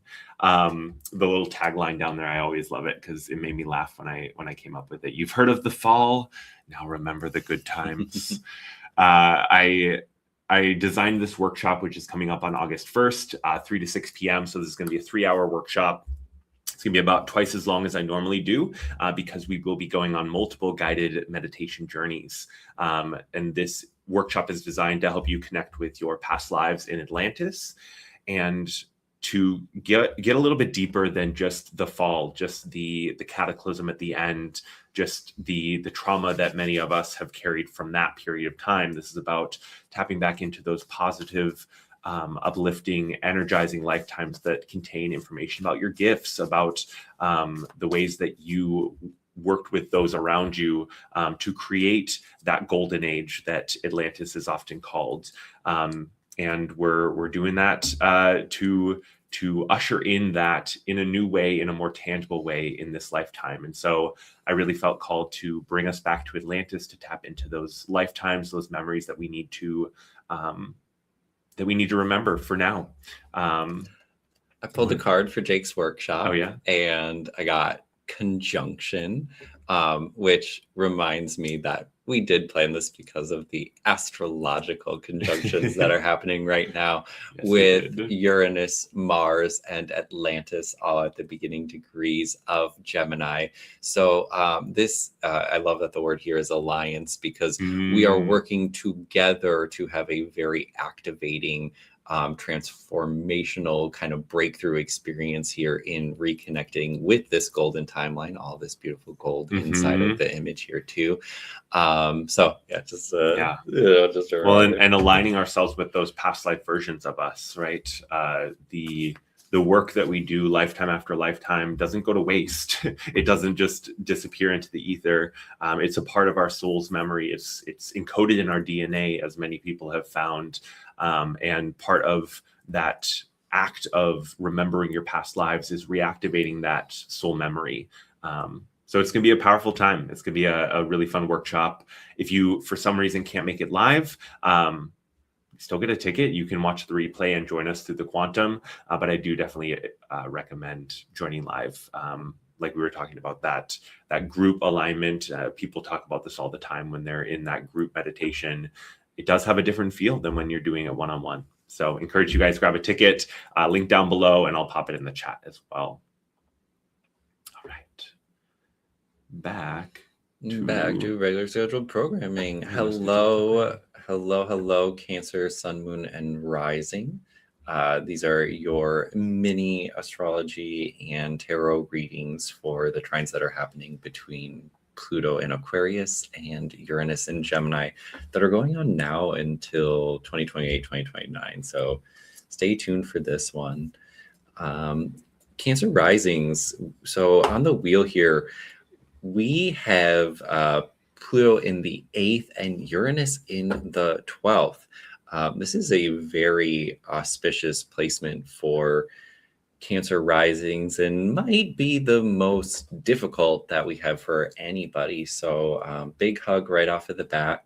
However, these two planets are configured to each other through a trine, so it's not that bad. But let me explain a little bit more.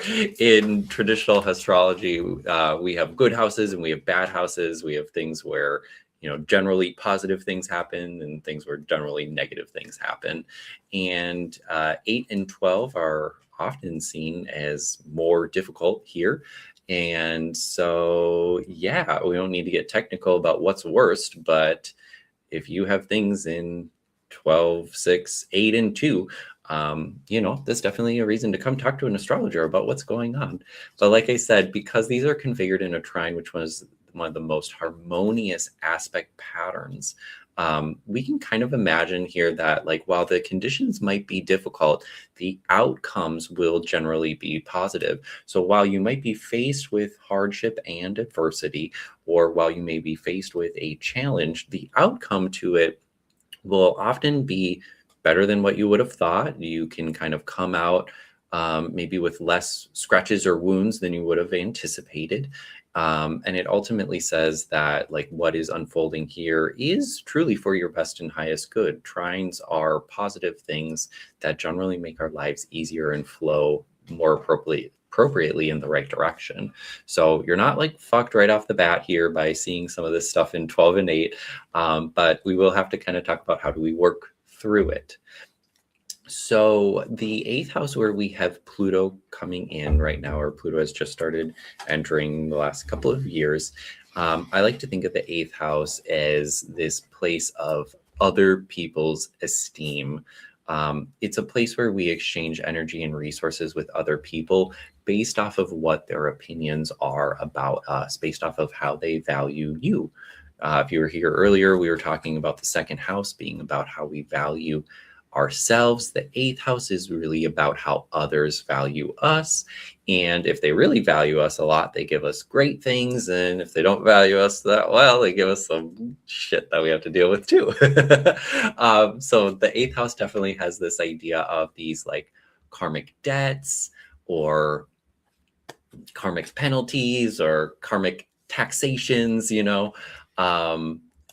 and yeah, and you'll be working with those kind of good and bad. Now, Pluto, again, a reminder that Pluto has like meanings around riches, around money, around, and it's not just material riches. Well, and it's generally material riches, but it could be more mental in an air sign like Aquarius here. But it very well could be a period where people are coming in and they are giving you good things, right? You are reaping the rewards of some of the karma that you have incurred in some of your lifetime. This is really going to be different and individual for all cancers here, kind of based off of what's going on in your life and the karma that you've kind of set up to transmute in this sort of lifetime. It's not all bad though, right? Like I think of one of my friends who has the ruler of their ascendant inside of the 8th house. 8th house can be about, what we get from other people.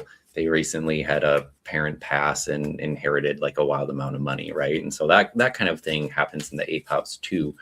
But it also might go to say that the relationship that you hold as it relates to other people's stuff, perhaps maybe you've become too dependent on other people's esteem, other people's money, other people's assets and resources.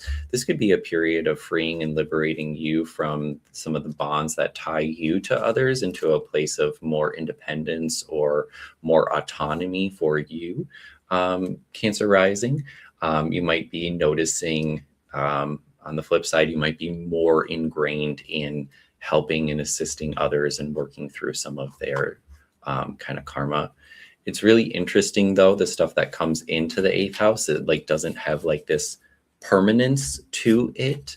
And so how you manage and deal with, say winning the lottery or getting an inheritance, that kind of thing runs out. And so there's always this kind of cautionary tale to be kind of wise on how you manage other people's resources and making sure that you're doing that in the most beneficial kind of a way.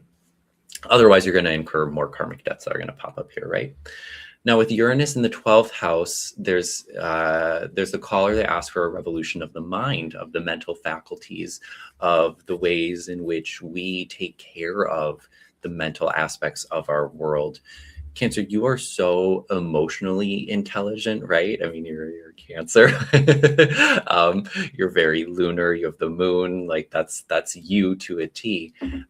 Uranus inside of the 12th, inside of an air sign, might be asking you to be letting go, letting the emotional intelligence step back, right? Because there is more of this objectivity or more of this rational thinking that is going to help you and to guide you perhaps even through some of these emotional experiences as you are working through the karma of other people's possessions, debts, your own. It might mean that you need to take the emotion out of some of the immediate situations that are coming up for soul growth and to be able to only analyze those through like a very logical sort of mindset.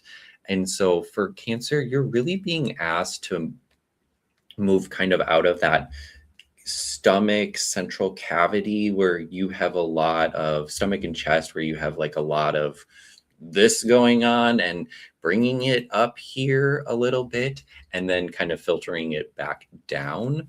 The mind really can assist you. I know that you are so kind of attached to the emotions here, but this really speaks to like a different place of internal knowing that can come from getting in tune with yourself and not necessarily getting in tune with the emotions, but getting in tune with the thoughts. So yeah, it's really important for Cancer, especially in this first couple years of this, to be making sure that you are creating that quiet, alone space that is associated with the 12th house.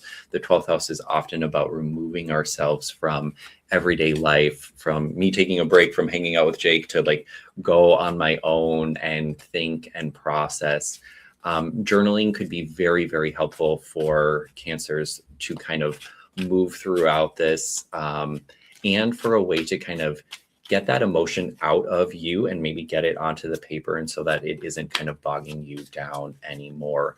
But definitely meet the universe halfway by creating that space to work through some of these mental aspects. And that will really help to manifest the growth and the change that you are being asked to go through at this time. So it's all about adding intellectual intelligence to that emotional intelligence and using that in the ways in which you're interacting with others. Mm-hmm. Mm-hmm, mm-hmm. All right, Cancers, let's see. The cards are already coming out for you. So let's see what is that message from the cards, from our higher selves, from spirit around on this energy. All right. Don't mind my little chuckles here. Chuckling is very Cancerian. All right, Cancer. So Cancer rising, suns and moons. Here is your card. So we start out with the Hermit. So and we both laugh. yeah. I mean, it flew out as you were finishing talking. I said, yes, that is the first card, isn't it? Yeah. Because that is the foundation that is going to help you in your relationships, in the community, in the ways that you interact with those around you, because we have the Hermit and then we have the Six of Pentacles. Notice the two figures. The Four of Wands. Notice the two figures. Mm-hmm. And the Six of Cups. Notice the two figures.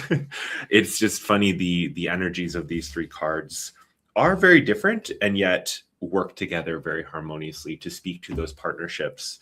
And I think that some of the work that you'll do on your own in solitude is going to help you to rebalance some of those relationships that maybe are, causing that emotional distress or that emotional pattern that you're ready to move out of.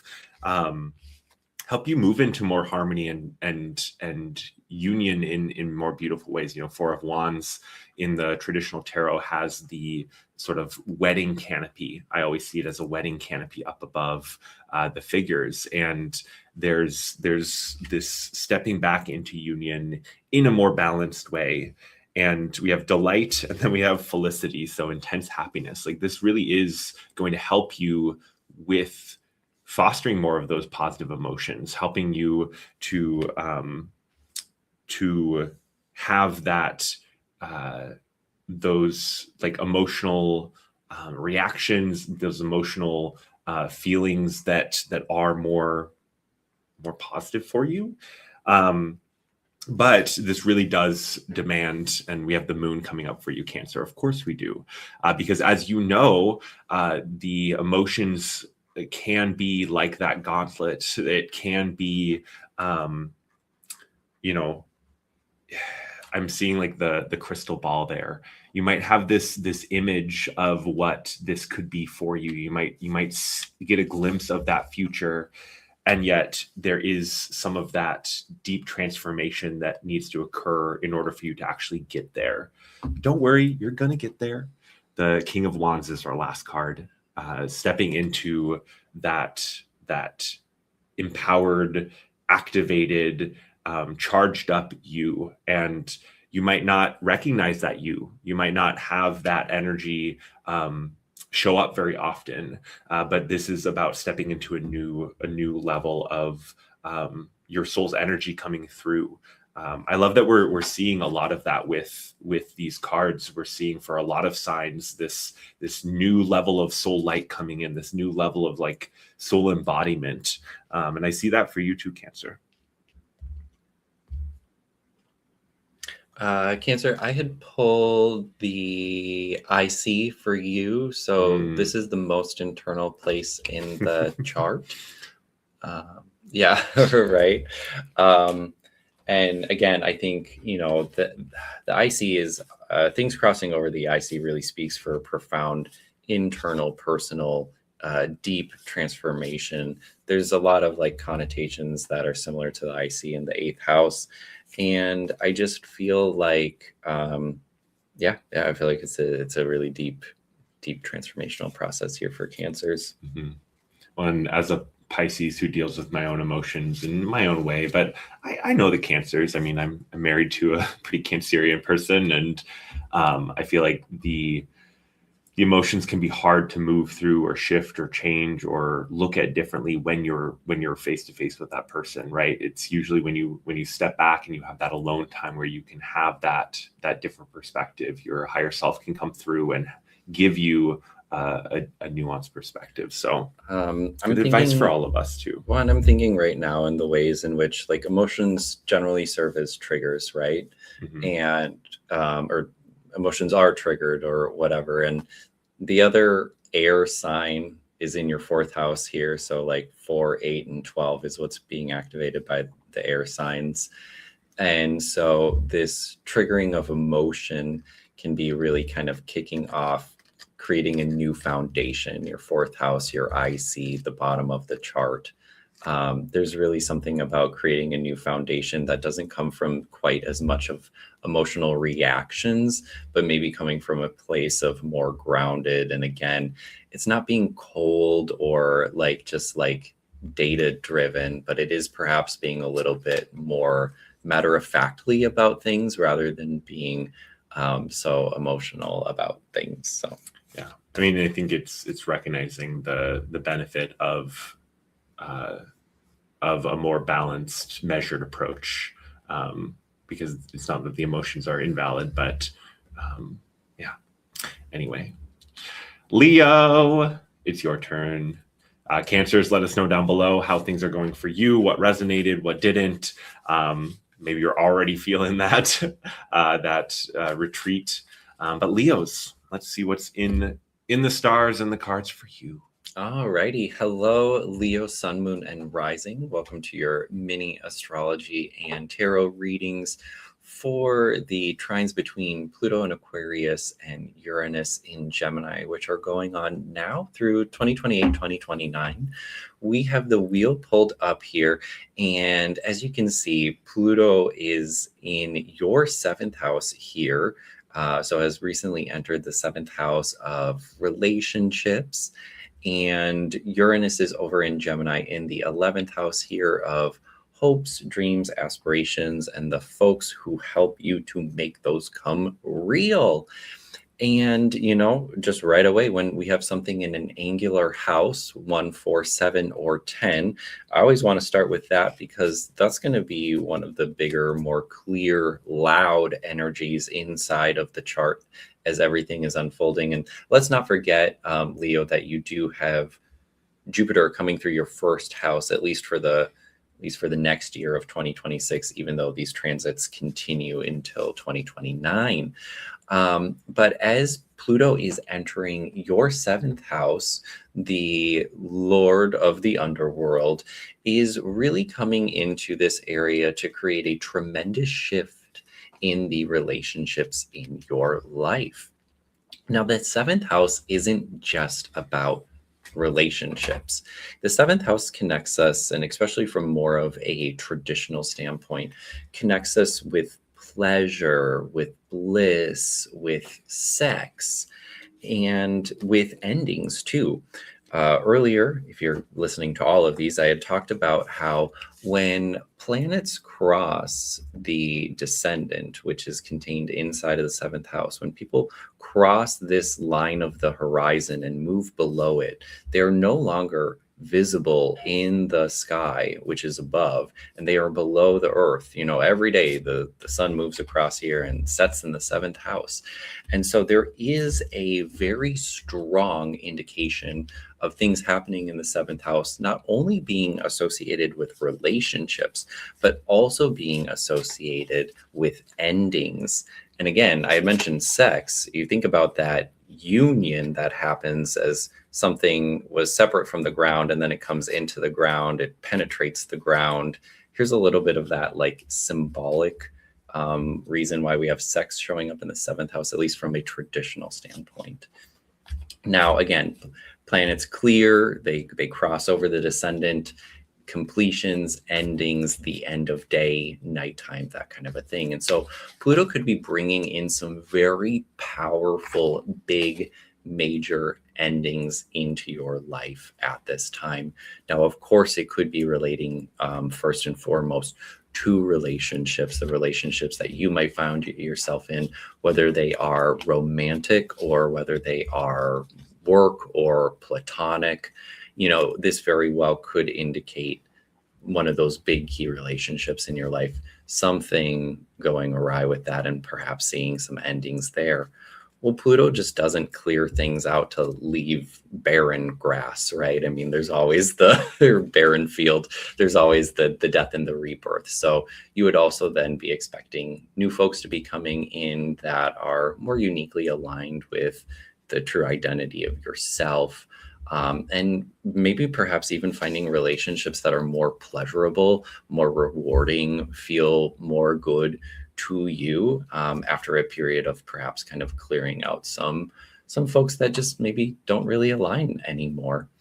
So a large death and rebirth as related to relationships as it's kicking off this next chapter of life. It's definitely like this double whammy, having Pluto inside of the seventh, knowing that the seventh can be about endings to begin with. Now, again, the universe is very supportive, right? And if you're doing the work to be clearing in the seventh, well, what is coming in? What's coming in is coming in the 11th. And that's really exciting because the 11th house could indicate that once you've kind of cleared ground in this area, some of the new folks who are coming in are going to be aligned with you. The 11th house is really about our friends, benefactors, allies. I think of us as YouTubers, our subscribers, the people that support us in bringing the vision that we hold about what we want in the world, people supporting us and making that real.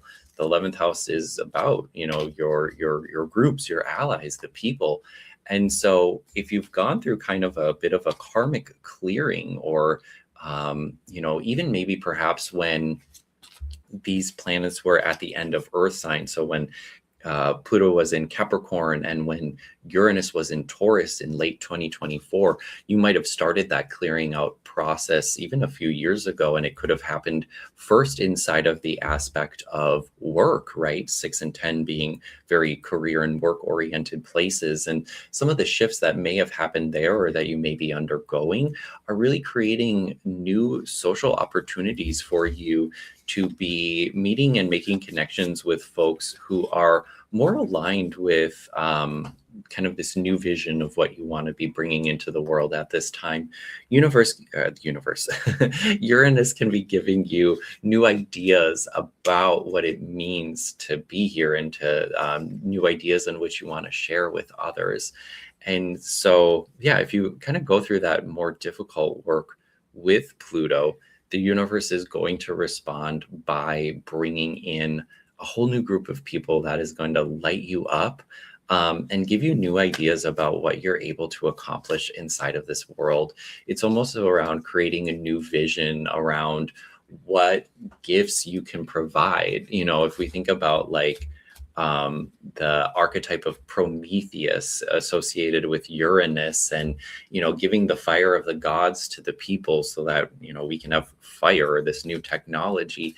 There's a gift that you're being asked to start providing, not only inside of relationships, but to larger social contexts, and then ultimately to the world as a result of some of the transits that are going on here, Leo rising. And so the ways that you are, you know, especially with Jupiter coming through your first, the ways that you are kind of being called into the center of the stage in a new way, right? Even more so than before, really is to help orient all of us to align into some of our social groups, and to help us kind of partner with some of the best people. So you'll really be seeing a lot of shifts in the external world around you, and hopefully finding a lot more joy and pleasure inside of the relationships that you choose to bring into a much deeper kind of a place.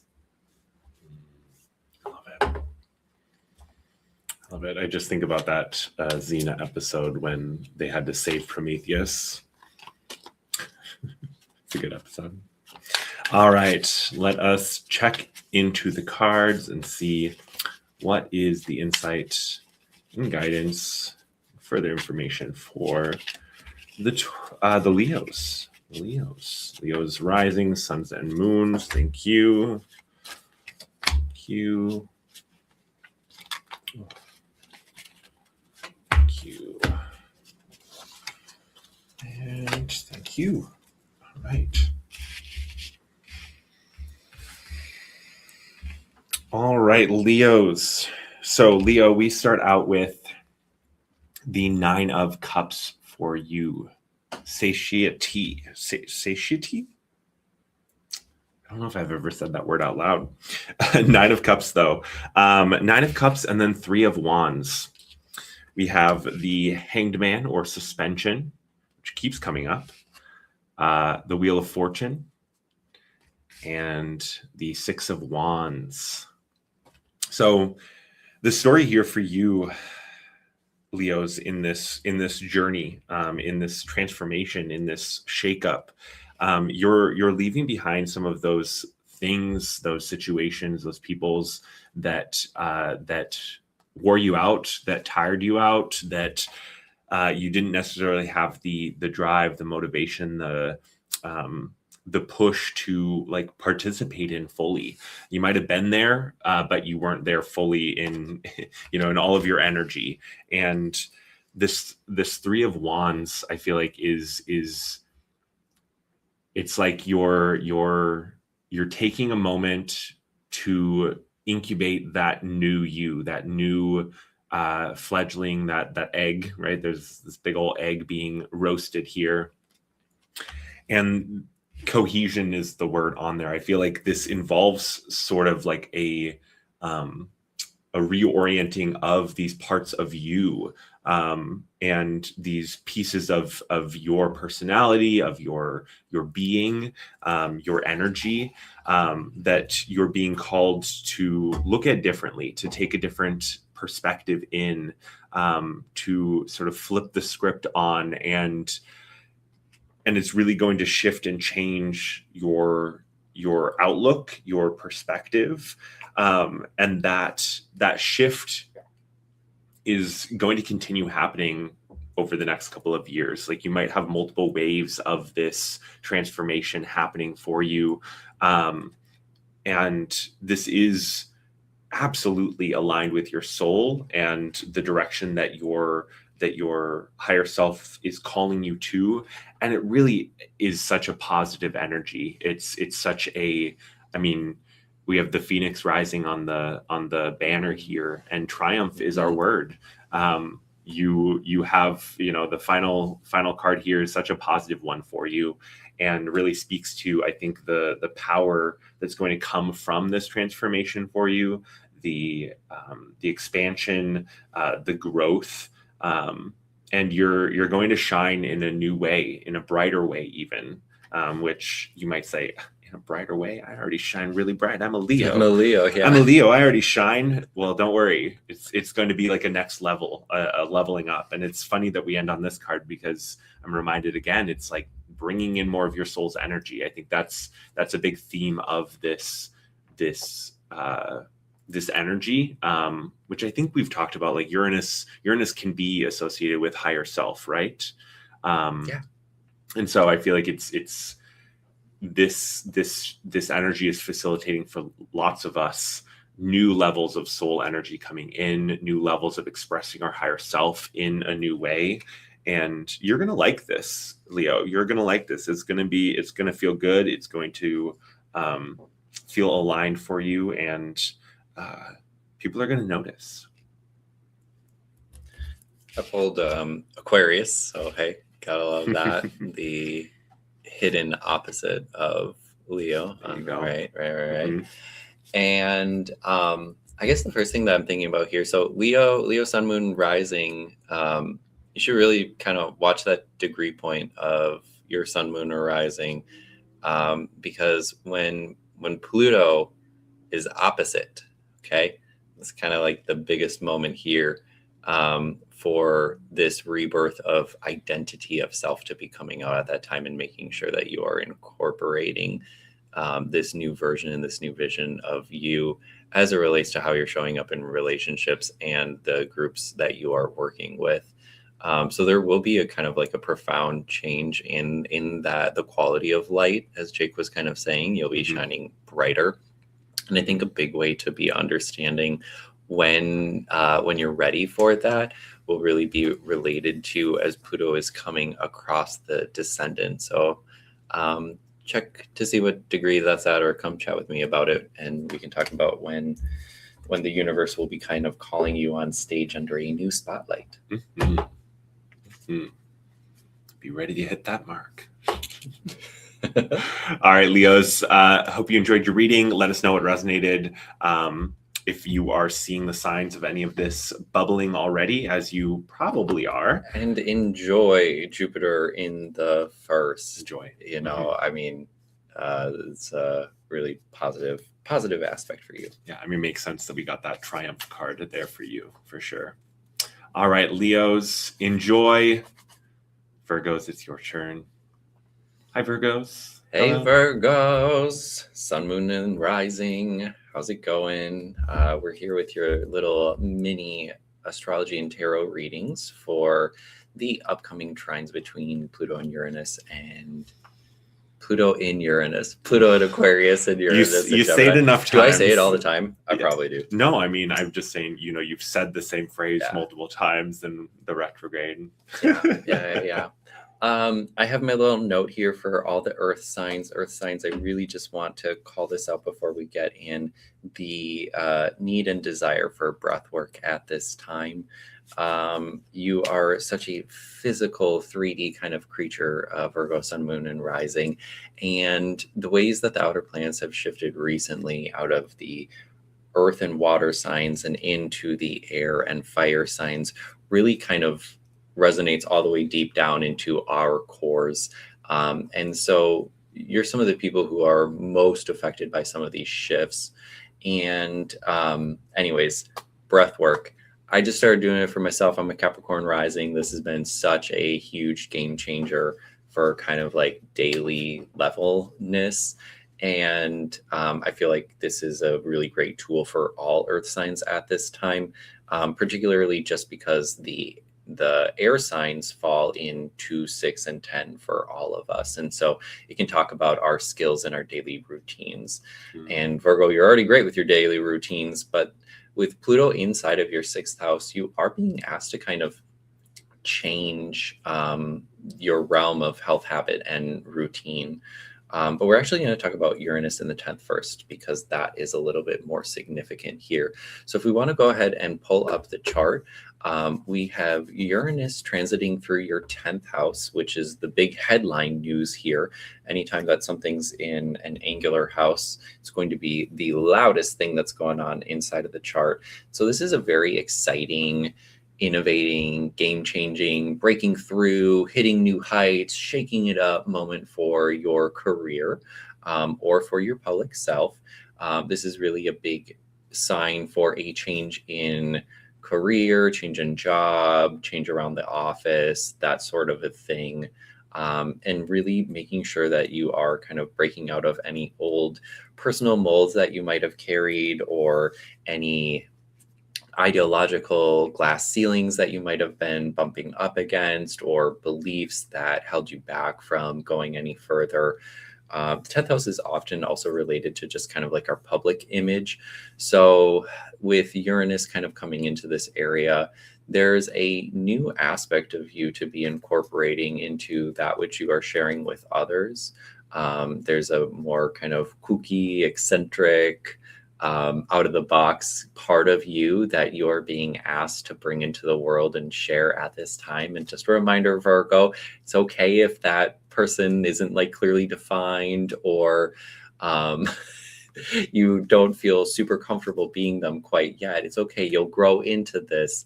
Doesn't have to be perfect right away, but you're here to kind of bring in this new energy, Virgo, rather than being buttoned up. Your hair might be a little frazzled because you're lit up by these new ideas and this kind of more counter culture, rebellious energy, or at least something that is just showing off a different aspect of you, right?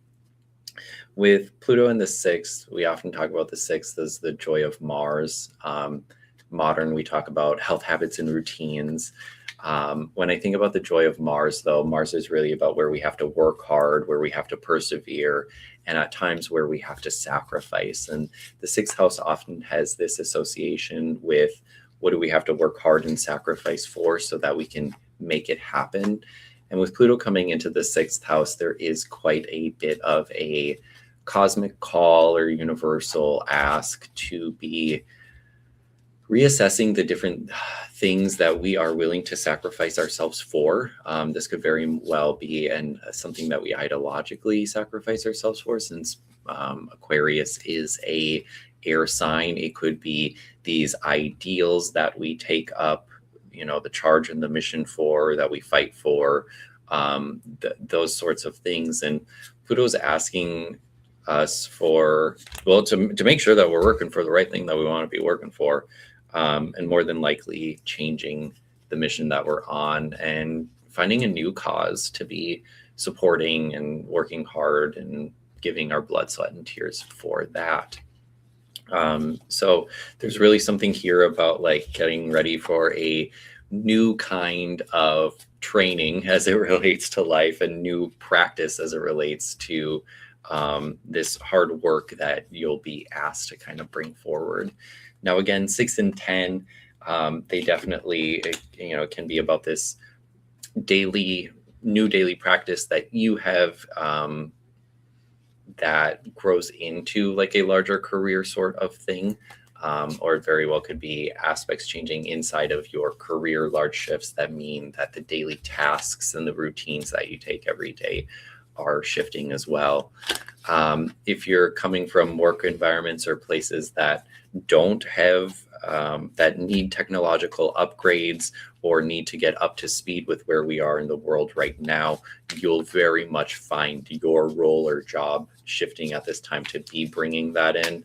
I have a little bit of this going on for me that I've been talking about in the ways that my work has been incredibly digitized, and I'm getting all kinds of new tools and technical solutions to make my stuff go smoother and faster. I see this very aligned for Virgo as well too. We're working with the same elemental configuration here. So again, sacrifice, especially around an ideal or an ideology, can lead to greater reward, recognition, and achievement inside of a career. There's a very strong aspect between the two of these, making sure that they are working for the best and highest good of you at this time. I love it. I love it. All right, Virgos, risings, suns and moons. The cards are already jumping. What are the energies, insights, guidance for these folks as they navigate this energy? Thank you. All right, Virgo. Virgo.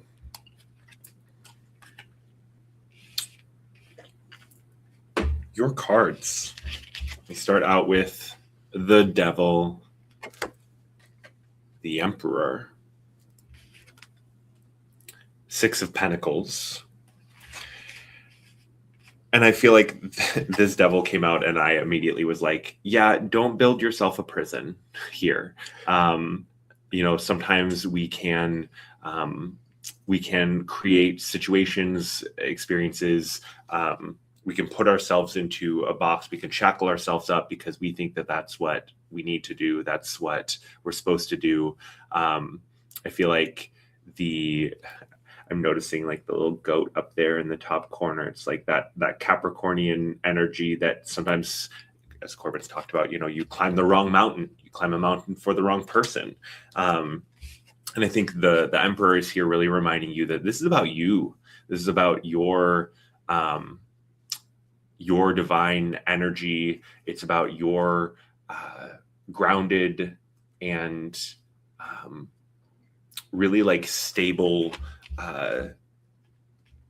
ways that you are shifting and changing to create more of that. We have the Six of Pentacles next as well, and that compensation. I feel like this really is about for you those shifts that will help you to step more into maybe some of that material wealth that you're looking for, that success, that rebalancing between you and some of those other people in your lives, maybe between you and the job, you and the career. I think there is a message here for you as well with this Hermit card that came up next to make sure you're carving out time for you to know what is right for you and what's not. Which part of this transformation is yours and what is someone else's maybe. And after the Hermit, we end up with the Page of Wands and the Knight of Wands. And I feel like this really is about like a new energetic start. This is about a new journey, and the Page and the Knight, there, it's not the Queen and the King. You might not have all the pieces figured out, like Corbin was talking about, that new version of you. You might not have it totally fleshed out. You might not be comfortable expressing it quite yet, but it's about doing it anyway. That Page says, step out on that journey. You might not see clearly. The ways ahead. There might be some hot coals to walk over. There might be some of those challenges in your way. But I think there's a key here for you.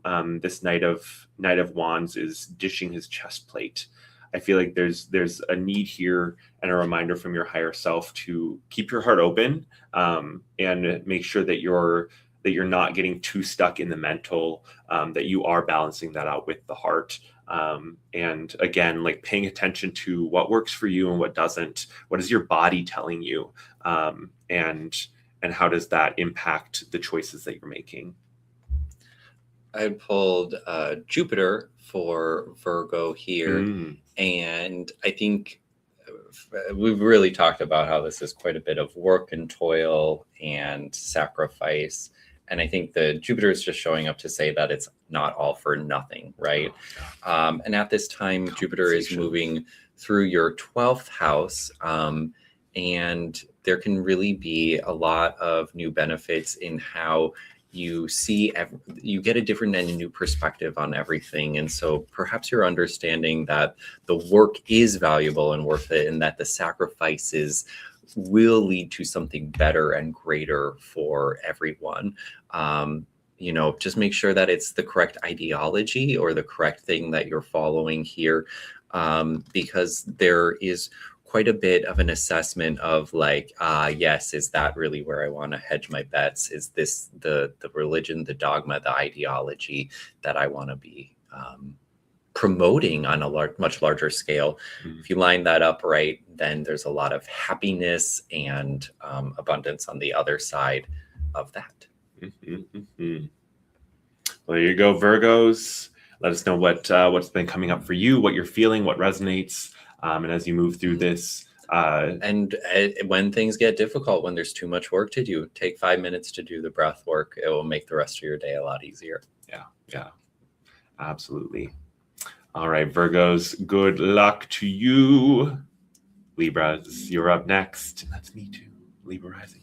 All righty. Yeah. Hello, Libra rising. Shout out Libra sun, moon, and rising.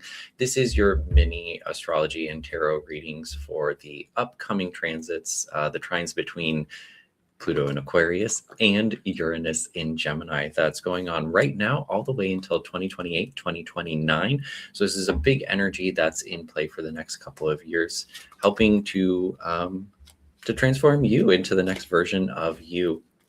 And so for Libra risings, we have the other two air signs fall inside of your 5th and inside of your 9th house. Thanks for pulling up the wheel, Jake. And this is really exciting stuff as it relates to your vision of the world, your understanding of how it all gets put together, and how you're expressing that and sharing that vision of the world, and how the puzzle pieces kind of come together. Admittedly, yes, Jake is a Libra rising, and we spent quite a bit of time talking about this one at home.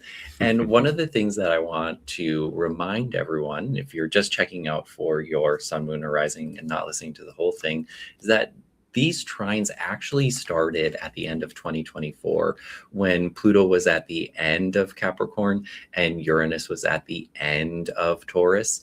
And there might have been some really big shifts in your life during that time that has kind of set you up for this next chapter. Do you want to just share? Sure. What specifically? Like about my job and stuff like that? Yeah. Sure. Yeah. I mean, 2024, 2025, I left my corporate job at Caribou managing coffee shops and put my energy into becoming a hypnotist, a hypnotherapist. And I had started that journey in 2023, but 2024, I took a big jump and quit that corporate job, started really building in a new way. And that was definitely a huge transformation and shift in my belief systems, my belief in self, my belief in the world, my understandings, and my faith in how it all works, as Corbin said. And that started through kind of my daily life completely changed, my patterns and routines and the people that I worked with and all of that. I mean, it was quite a big shift. So when Jake mentions that, I really hear this Uranus in the 9th, which did start last summer, retrograding, came back. And when Uranus enters your 9th house, your area of your own kind of personal religion or philosophy, the Great Awakener is really asking you to have a radical change as it relates to some of the ideologies that you carry you through this world. It also speaks to new kind of Uranian or eccentric or out there teachers or guides who can help disseminate this information to you, but also energize you and kind of wake you up in a new kind of a way as you are taking in some of these new philosophies and ideas. Again, this is also paired with experiences too. I always think about the 9th house as, that quintessential going off to college, having this experience and being changed and learning and growing through it, or an eat, pray, love kind of a thing. And so you'll be Libra risings, you'll be having these really activating experiences that allow you to let go and shed perhaps some dogmatic ideas or upbringings that you may have had, and really might be sparking a spiritual revolution of sorts, or a political revolution for you. Maybe you change political affiliations if that's what you're into. With Venus with Pluto in the 5th, because this is also known as Venus's house or the joy of Venus. Pluto's really coming in to activate the essence of your creative self and to push you into finding more creative fulfillment in life through expressing who you really are, through expressing the values that are really important to you, and becoming a vessel of embodiment for that. Being ourselves so much that it is just radiating out of us, so that whatever we're doing is really showing people what we're all about and what we stand for. So of course it relates to some of our hobbies and our play, and even the children and how we raise them to be reflections of the light that we want to be shining. But it's really all about how are you bringing in more of your essence into that which you are sharing with the world, aligned with the more true vision of what you believe, getting rid of some of that programming a little bit here, right? And so this could really be huge for Libra risings, considering that Libra more often than not is thinking about the other person and how that other person is making these kind of judgments or perception of self. You at times, Libra rising, could be putting what you think is pleasurable or right for you, perhaps second to what is pleasurable to somebody else. And this is just really asking you to rewrite quite a bit of your identity.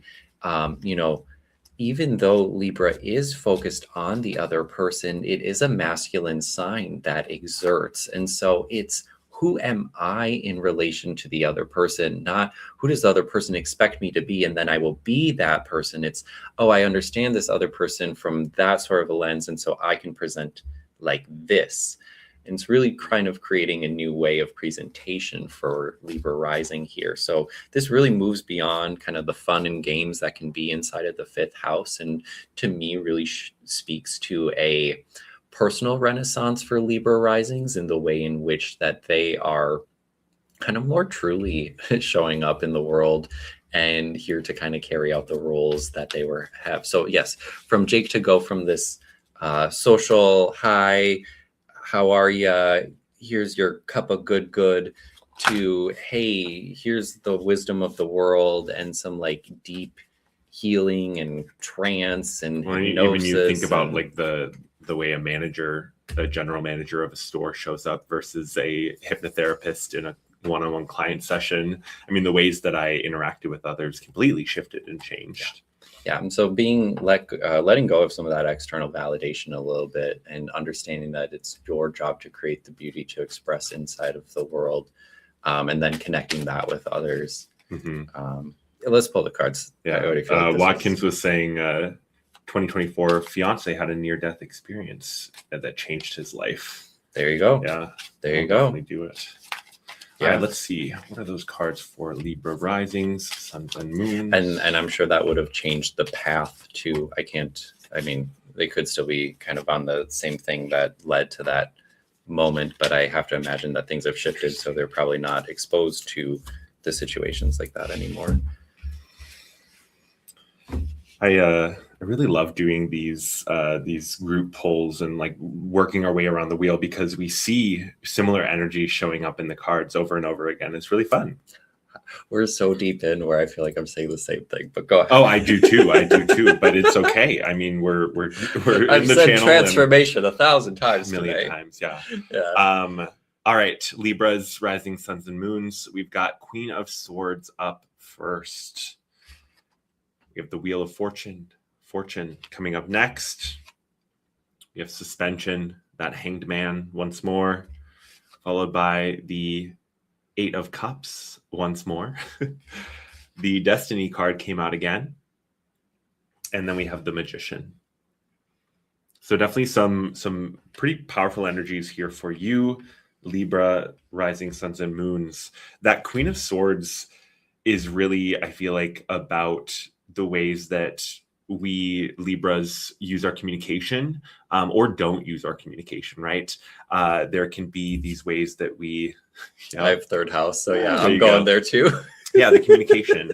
And I feel like we are being called to shift and change that for our best and highest good, that some of the ways that we might have communicated and wielded our words, wielded our thoughts, our beliefs even, and how we shared those with the world, it might have not been as true to what we actually feel, think, or believe.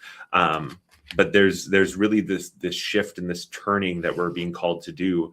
And this Hanged Man, it's doubling down on that change of perspective, that transformation in how you're looking at situations, how you're looking at people. I mean, the Hanged Man, this one, especially Suspension, I feel like has very Plutonian energy with the depths going down into the darkness, to facilitate that shift and that change. And unfortunately for me and all of those Libras out there, this might take a little bit longer than you want. This 8 of Cups comes out again, signifying that maybe longer journey that you might be taking. There might also be these periods where you feel this separation from the group, where you feel that like there's this distance and you're not sure exactly how to overcome it. It's not that you want it. It's not that you created it deliberately. But don't worry, the balance, the equilibrium is coming back. This Destiny card, I feel like, is really reminding you that your soul has a plan for this all. Your soul has a plan for this period of time. When you chose your birth chart, when you chose your birthday, you chose those energies that you were going to move through in this lifetime. And it might feel like chaos. It might feel like, wait, what the fuck? I didn't sign up for this. I don't want this. You did, especially with this Magician card. And I feel like that's really the culmination of this story for us, Libras, is we are stepping more into our power of manifestation, our power of creation, and creating the world, doing our part to create this new world that we're all yearning for, because we have a really, really key piece to play in this, because Libras, you're the middleman. You are the one that can bridge the gap between disparate groups. I think about in high school how I was friends with literally everyone, like every group of friends. I was friends with the band kids, the cheerleaders, all of those like stereotypical archetypal groups. I could bounce between them all, and I found a way to fit in, and people liked me. And you might, as a Libra, have that similar gift and trait. And I think as we move out of some of this separation and into more unity, we're needed. Those gifts are needed. Mm-hmm. So I pulled third house communication for Libra, and I want to give just a similar but slightly different message here. Libra, again, being so kind of externally focused, I think this advice is coming up. Third house and communication is coming up because of the changing ideas, belief structures, understandings of the world and everything. The way that is really changing you internally, and it might be in like kind of challenging and shocking kind of ways. You are being asked to kind of talk through this. These things might not be the first things that you're comfortable enough to share with somebody else, because you might be judged for your changing of perception, or that you don't believe what you used to believe, especially amongst your social groups where you do communicate and share ideas.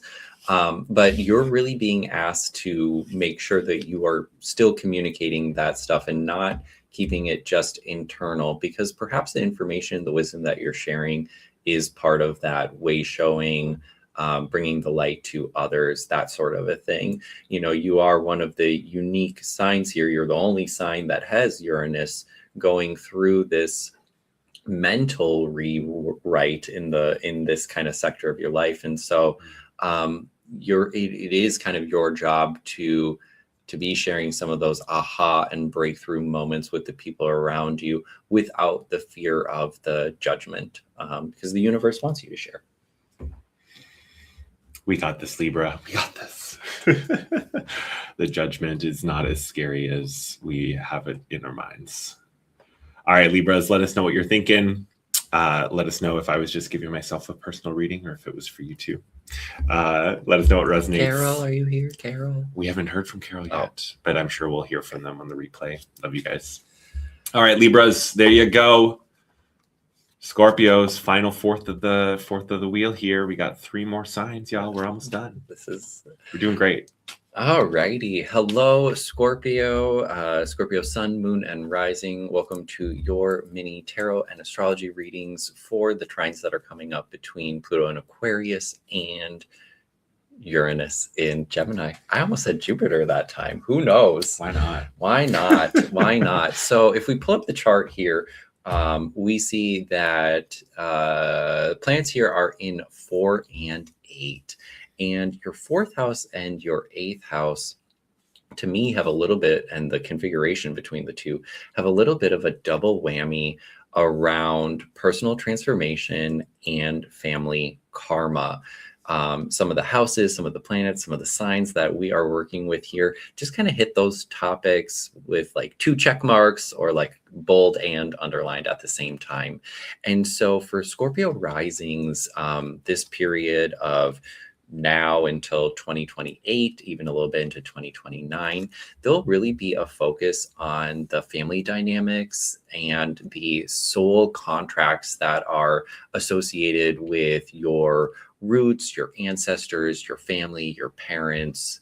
It can be a period of perhaps on how your upbringing, changing some of your understanding of that, changing some of the relationship patterns that were ingrained in you as you were a child, and going through kind of a process of, letting go of some of the old ways and stepping into some of the new.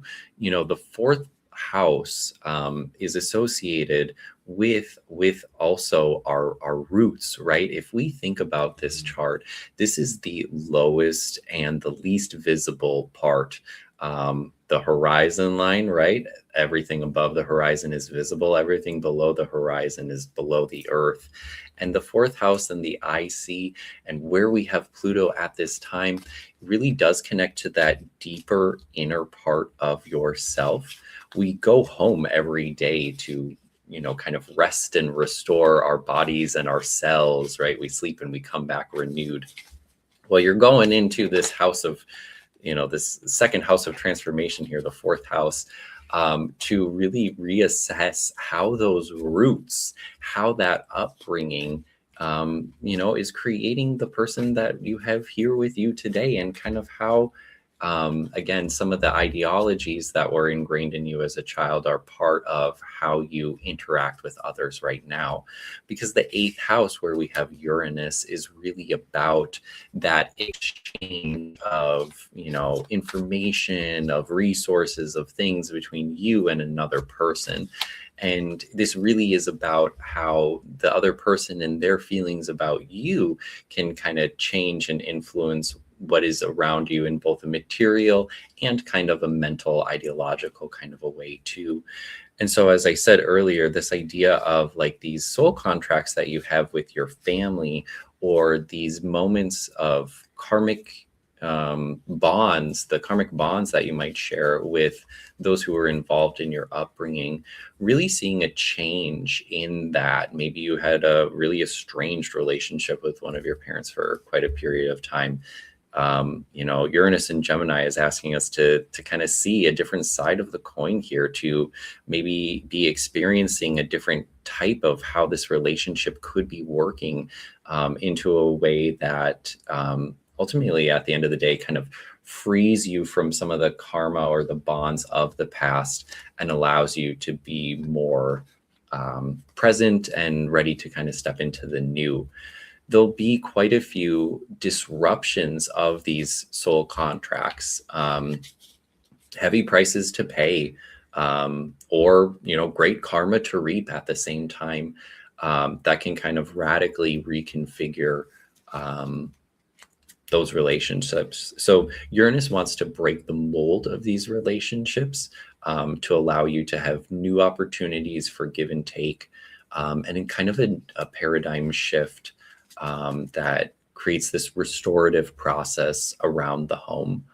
I'm kind of have gone through something similar around this recently. We just moved, and when you move, you kind of enter in a new community with different neighbors, a new social structure, and the information, the ideas, the stuff that you exchange with those people really starts to change. So while I don't have this personally going on, but to me, the energy is something similar to that. Changes inside of the home, allowing for different changes of information, changes in resources that are being shared, that ultimately kind of create these new bonds. And, previously we lived in a tough neighborhood and we had a lot of great things there. And all of a sudden it's been this really big transformation. So, Scorpios, karma is really just kind of what a lot of this is about for you. Karma is cause and effect. Don't incur more karma or negative karma by demanding or plotting or scheming for that which you think you should be reaping right now. Like, the universe will dole out what's appropriate for you at this time. But do know that if you've put in the work and you are waiting for something to turn or shift, or you feel like you're being owed something by others, there is quite a bit of an opportunity for that to be coming in, but it isn't something that you should be forcing. It's really something that you should be opening up for and just kind of allowing. All right. Love that song. Karma gets such a bad rap though, and even the term negative karma, I like more and more. I'm just like, I don't even like that, because I feel like karma really is so much more about like balancing energies than it is about like punishment or even like cause and effect. Like I get what you're saying with that. No, but it is, it's more. I like that too, though. Yeah. I mean, there's for Scorpio rising, there's a big demand in the balancing of the energetic relationships. Scorpio, you're Mars ruled. In what ways have you found yourself being a martyr or overperforming or overgiving inside of relationships that hasn't maybe been always met or equal? Perhaps you find yourself in a new, really enlivening sort of relationship where things are much more give and take, much more 50-50, much more harmonious.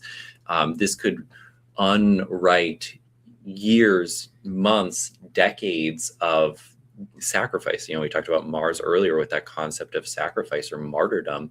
This could be about getting those riches and the rewards for the good work that you've put in.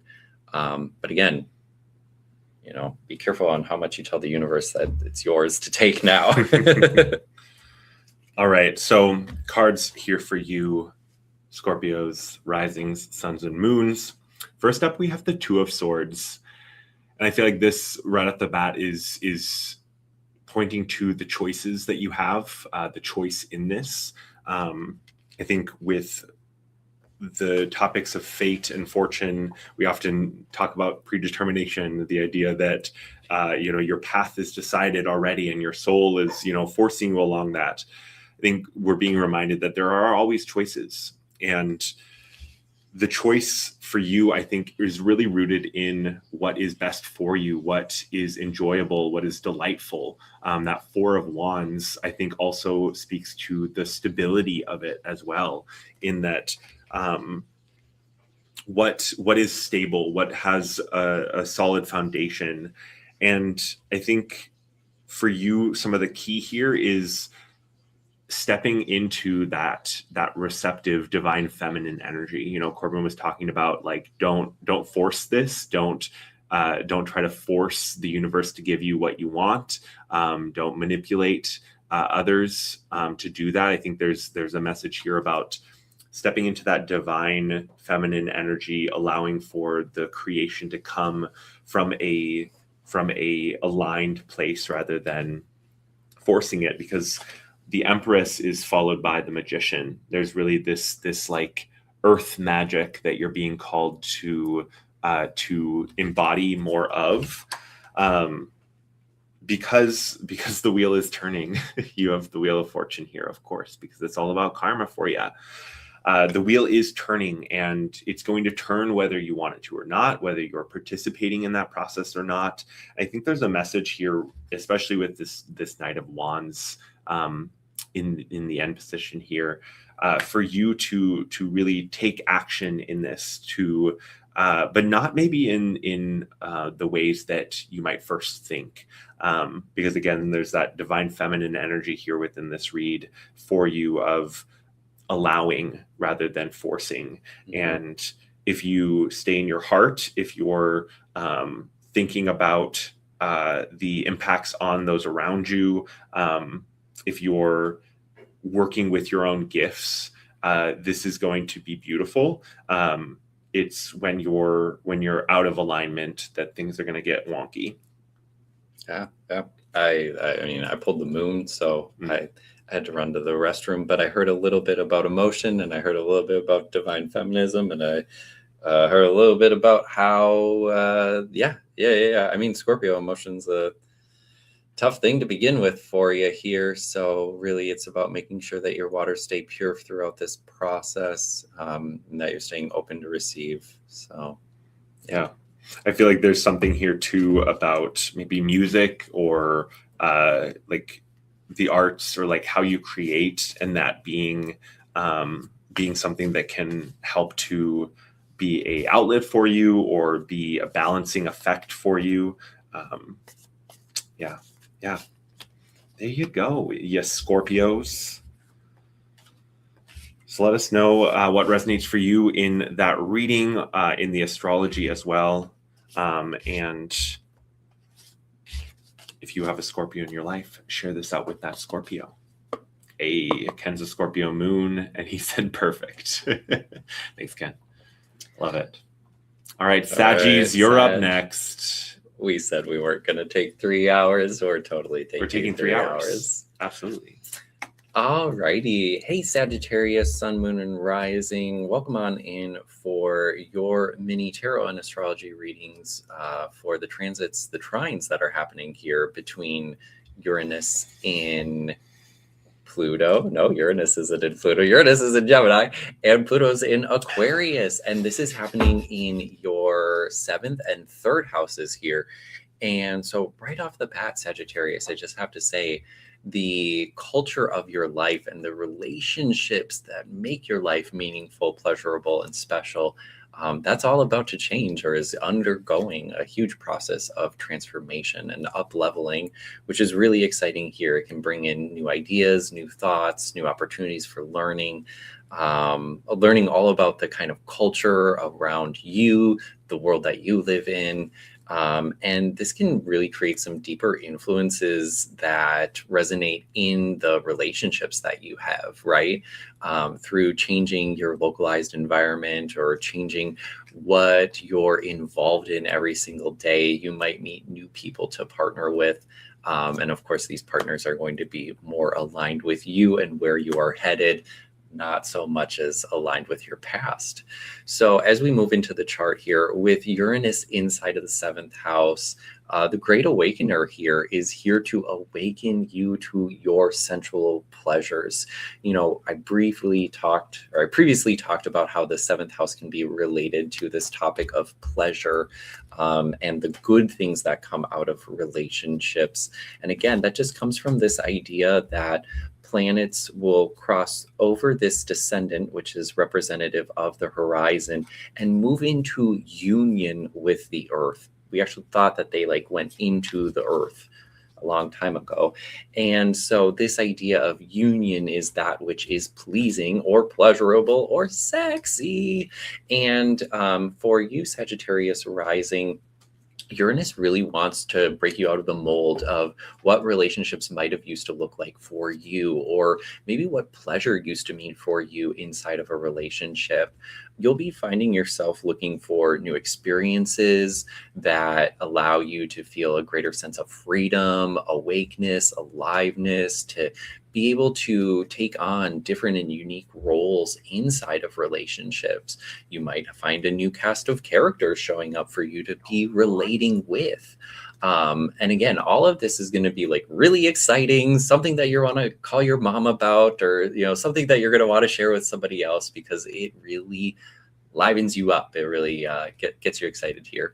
Now, in modern astrology, we look at Uranus and sexuality and queerness. This is not a transit that is going to make you queer, but it definitely is a transit that is going to push your boundaries inside of relationships to have new and unique experiences that are best for you. So very much this realm of experimentation and trying new things. Maybe you've always been heavily partnered and you find yourself all of a sudden solo. It can go, take some time to reflect on your past relationships and maybe how you've had some nudges and urges to try something new or go a new direction with that. That is really what some of that energy is about. And Pluto in the 3rd, I think of the 3rd as our personalized fish tank. It's your own aquarium. It's called the House of the Moon. So thinking about your home, the people inside of it, the surroundings right around it, your localized neighborhood. And that's what I mean by kind of the culture of your life. I live in a Midwestern culture. I live on a river, so I have this kind of river culture. And there's something about the area that you live and the kind of the lifestyle that you incorporate every single day that has begun to start to shift and change and transform for you. So think of it as getting new pebbles and new plants inside of your fish tank, or a new companion inside of your fish tank too, because like this is a very, very social energy, right? Both Gemini and Aquarius are air signs that we express these energies in the ways that we relate and connect with other people. And so Pluto's here really just to shake things up and to create a new localized environment for you to be existing inside of. Of course, there'll be physical components of it, but there'll also be new kind of mental places that you will call home base that you're kind of working from. And at the end of the day, this really just kind of radically changes your everyday life and gets you in touch with, again, new people to interact with, new social groups where you're sharing a different kind of information than you did before. You know, a reminder that these planets were closing things out, were ending chapters of your life in 2024 in a different part of your world. And so some of the space that was created during that period now is being filled by some of this new social excitement that's kind of coming in. So again, new ways of communicating, sharing information, new information that's being shared. And I always think about our third house as our place of like our home for our psychic gifts and our intuition, because it's associated with our moon, the moon and our clairs. And so there could be huge activations for you in stepping into these powers, especially with Pluto coming through here, really finding a new set of internal skills to be directed from. So this is a really exciting time for Sagittarius rising, sun, moon, and rising. These are fun places that are seeing renovation. I recently talked about something as feeling like carnival, and I can't remember what that is, but like this is the idea, like it's almost the excitement of like new attractions coming to your life for you to enjoy. So yay, Sagittarius, this is a really good one for you.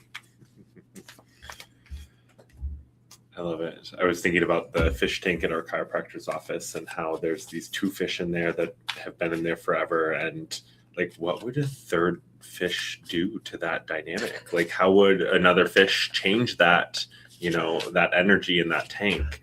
I would have never thought about that, but I totally know what you mean. Yeah, but you think about your fish tank and you think about the ways that people, things like that, those changes really do shift you as well. Like yes. You're a part of that.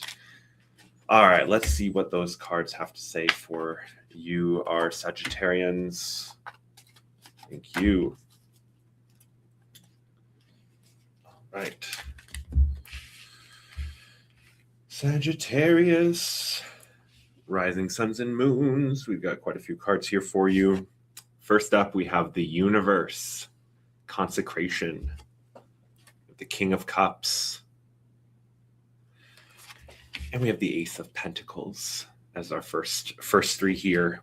And I feel like this new creation, this new birthing, is like there's a feminine quality to this for you. In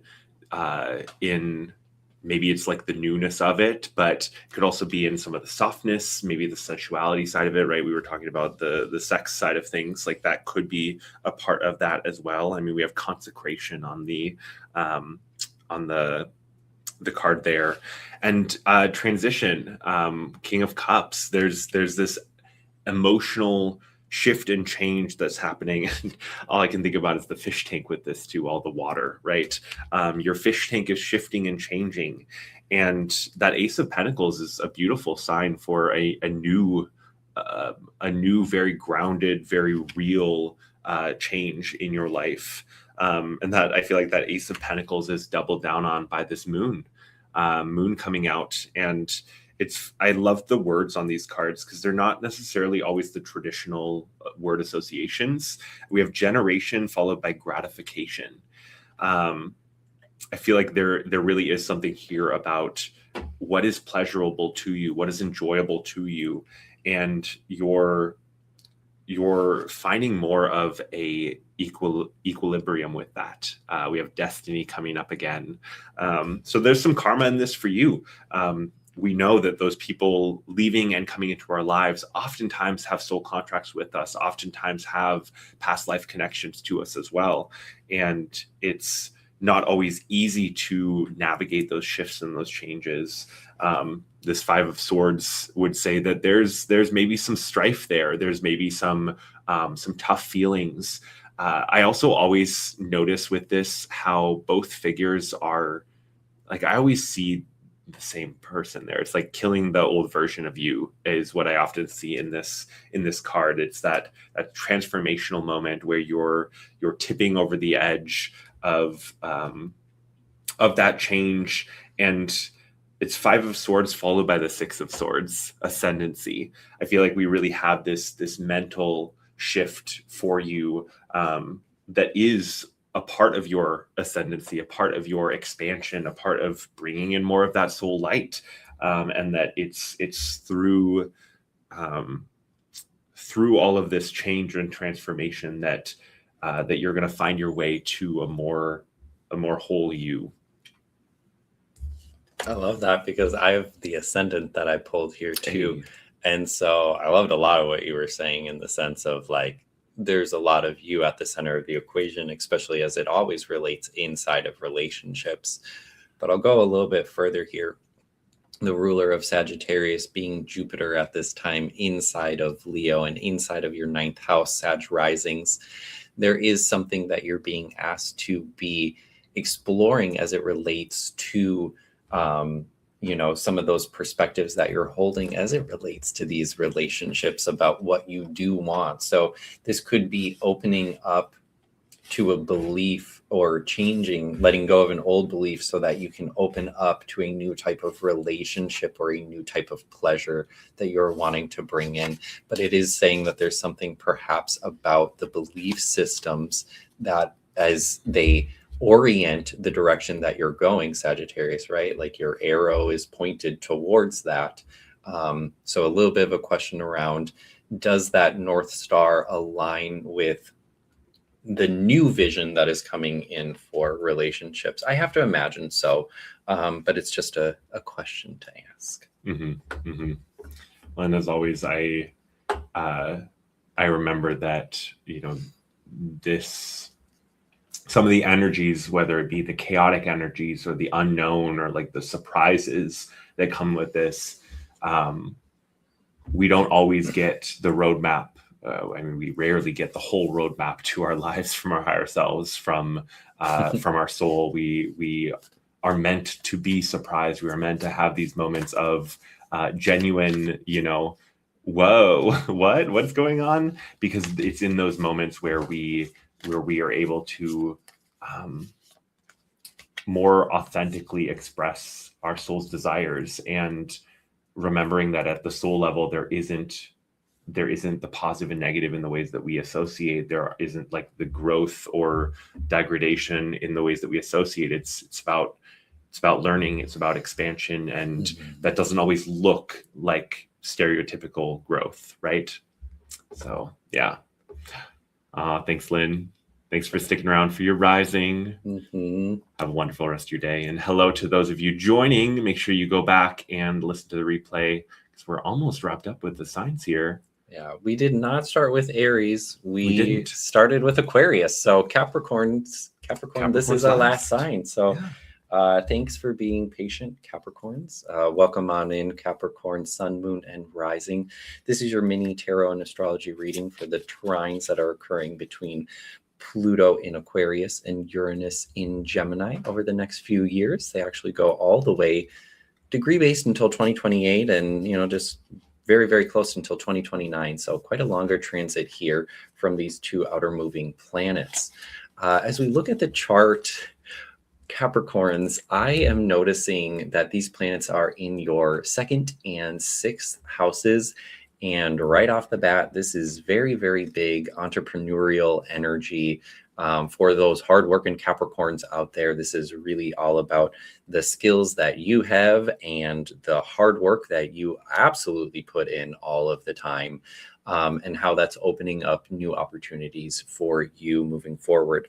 The first thing, though, that I want to, or the other thing that I want to mention off the bat before we dive in is the concept of breath work. I'm mentioning this for all of the earth signs today, because your energy is so grounded, is so three-dimensional, and is so far away from the air. One of the things that I think is really important to help to bring this shift in energy of the outer planets as they moved from feminine signs into masculine signs would be thinking about this concept of breath work, or the breath or breathing, and thinking on how you can kind of incorporate that into your daily life. It's just something that is available right now to really be honoring the change in the energies that have gone on, and really a way that can work with your kind of unique composition to help you go through any moments of like things being too fast or maybe too tumultuous for you. But to get into the chart here, Pluto inside of the second house is really going to be focused on reworking the resources of your lifetime. So this could be the time, energy, money. These are all kind of those common standard resources. One of my favorite things to toot about the second house would be the resource of self-esteem, and how we use our esteem to support ourselves and to support ourselves in how we move through this world. And these are all things, again, right, that prop us up and help us to make it through. And with Pluto coming through here, there could really be a moment where you are stepping into growing new and different kinds of skills. But what actually Pluto is kind of at times about hitting the apex or hitting a moment of mastery. And so there might be something that you've been working on developing, perhaps all the way back to 2024, when these two were first kind of in a trine in the air signs, and about taking some of these newer skills, newer abilities, and really just seeing where that can kind of take you in life. I know that when I learned about like astrology, and astrology became like a fluid skill for me, that really changed my personal self-esteem, right? And that I felt more confident in myself having this new skill. And so there's very much this idea here for Capricorns on how learning something new, becoming better at something, one can change the ability for you to earn in this lifetime. So these new skills could lead you into opportunities for where the resources flow and move differently inside of your life.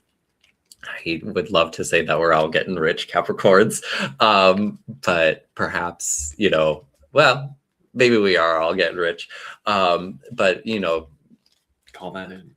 Aquarius here is actually at times breaking away from the old convention. So we might be valuing things that aren't actual, like money. But you might still be, you never know. And hopefully the systems are shifting to match up with that. Absolutely. And with Uranus in the sixth, a reminder that some of these things that you're growing and developing in the sixth house or in the second house, so like a new skill, the sixth house is about your kind of everyday routines. So perhaps the first thing, as you're becoming better at something, as you're learning about something new, perhaps you want to be thinking about what an up-leveling that would undergo if it became a daily process for you, if it became part of what you were doing every single day. That could really amplify your proficiency of a particular thing. But again, the sixth house in general can relate to sacrifice, this topic of working hard. I've heard it referred to, the sixth house, as a chop wood and carry water. It's all about doing the chores to kind of keep your daily life going, or it's like the house of brushing your teeth. And at this time, there will be new things that we are being called to work hard for and to sacrifice for. There are new ideals for which we want to kind of take up that mission and work towards it. So picking up a skill would be really, really great. Understanding what this skill and how it leads into like a bigger ideology, perhaps the skill allows more self-sufficiency. And then there's this ideology of independence that is something that you are incorporating more and creating more of in your daily life through kind of this harmony in your 6th and 2nd house. Now, again, these two areas trine your 10th house. So in ways that this could incorporate into something that was a little bit more public is very well in part of this too. 6th house also deals with like our health, topics of health. And so there could be a period here where issues with the body come up for healing, right? Uranus can be sudden, quick, out of the blue problems with the body. It also could mean, new ways of going about the healing that is required for the body, new out-of-the-box ideas that could be incorporated into your healing journey that could really help with whatever physical ailments might be going on. So there might be a little bit of experimentation around diet, sleep, just kind of how you organize your personal health and that sort of a thing. So you could be working on healing some of these like chronic issues. Big swings here though for Capricorn. And yeah, let's get into the cards and then we'll see what else comes up. Yeah, I love it. Big shifts coming for us all in different ways. All right, let's see what the cards have to say to our lovely Capricorns, suns, risings especially, and moons. Thank you.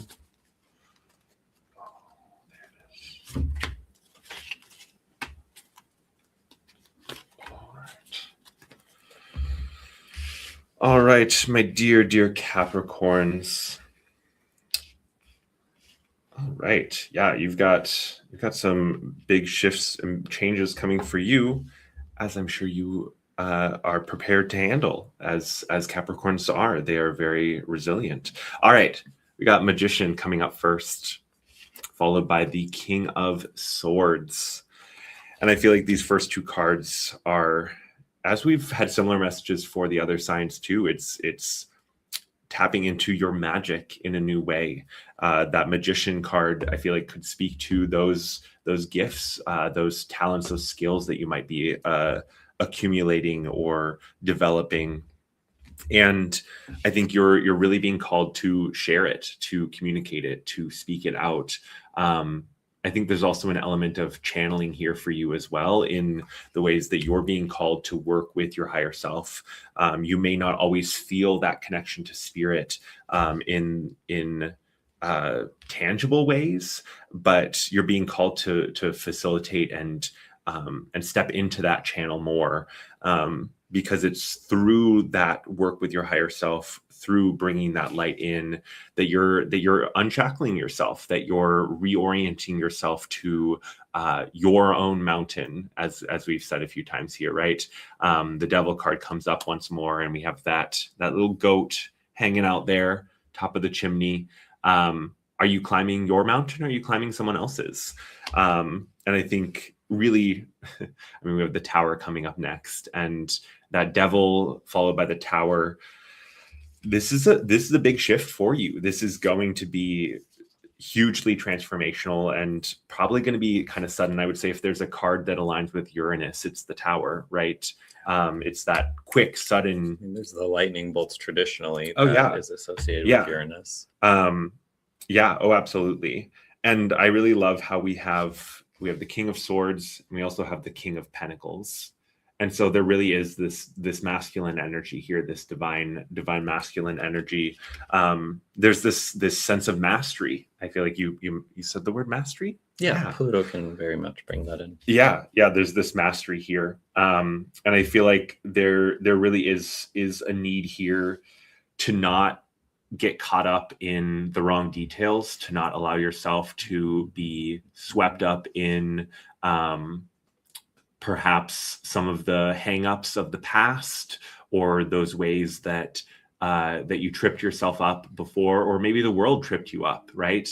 Don't let that old pattern, that old situation or experience influence this new, because we have the Eight of Pentacles and economy is there. I wouldn't be surprised if there is a little bit of reward at the end of this for you. Yeah, I had pulled the trine, and the trine here is between the second house and the sixth house, your resources and the work. But again, take that trine to its third location, which is your 10th house, which brings it into the career. So Capricorn, you haven't been picking up these new skills for no reason. And if you aren't incorporating that into your work and bringing it to the larger world, you've really missed the message here at the end of the day. So these aren't new, fun, personal skills. They are skills that you can monetize and bring into your career. Oh, go figure. It's me in astrology. All righty. All right, y'all. Thank you, Capricorns. Let us know what resonated for you in the messages there, in the astrology. Let us know what's coming up for you, what those first initial echoes you've been feeling are, because you're certainly a very astute and observational sign, and you've probably seen the signs already. So let us know. Let us know what's going on. All right. What a marathon. Right, what a long haul. We'll just woofed up. Hot, cold, hungry, thirsty. Watkins, thank you so much for hanging out. And yes. Ken, oh thank you gosh. as well. All of you who have hung out with us live for this show. We really appreciate shout it. out Lynn, shout out Lynn. I know you had to go, but and everyone watching on replay. Yeah, and we love you all on the replay as well. I know we were planning the show, I think, a couple of weeks ago on a weeknight, and here we are. And it's the time. The time is now. Well, and I said it, but Uranus in my sixth. I've been doing a lot of energy healing and a lot of those energy healing sessions have been taking a lot out of me, and so I'm not doing shows after them anymore, which is why we ended up moving our previously scheduled show. But that lines up with that mini reading for Capricorn. That it does. So these have been really fun shows and a really cool new format. We have one more of these planned based off of the astrology that's going on this year, and that's really to unpack. Is it unpack? Oh, no. It's not the other side of the basket. It's upcoming trines between Saturn and Jupiter. Which traditionally Saturn and Jupiter, when they come together and have their synodic cycle, in the ancient world, we really looked at that to understand the changes in the epochs and the eras. They come together, I want to say it's like 30 some years or something like that. I'm going to do some research. And but yeah, it's a good one for understanding the changes in our reality. The two slowest moving traditional planets used to really have like a lot of significations into what the manifestation of reality is going to be. So stay tuned for more. It's all on that fire side. It's the fire side of the basket that we'll be breaking down. We're just never going to fucking talk about the whole basket. All right, y'all. Hope you enjoyed. I'll get timestamps below as well and get a playlist thrown together so we can revisit and check back in on this guidance, because as we've talked about, this is long-standing energy. We're moving through this for a while. Yeah. Have a great weekend. Yep. Look forward to seeing you next time. Love you all.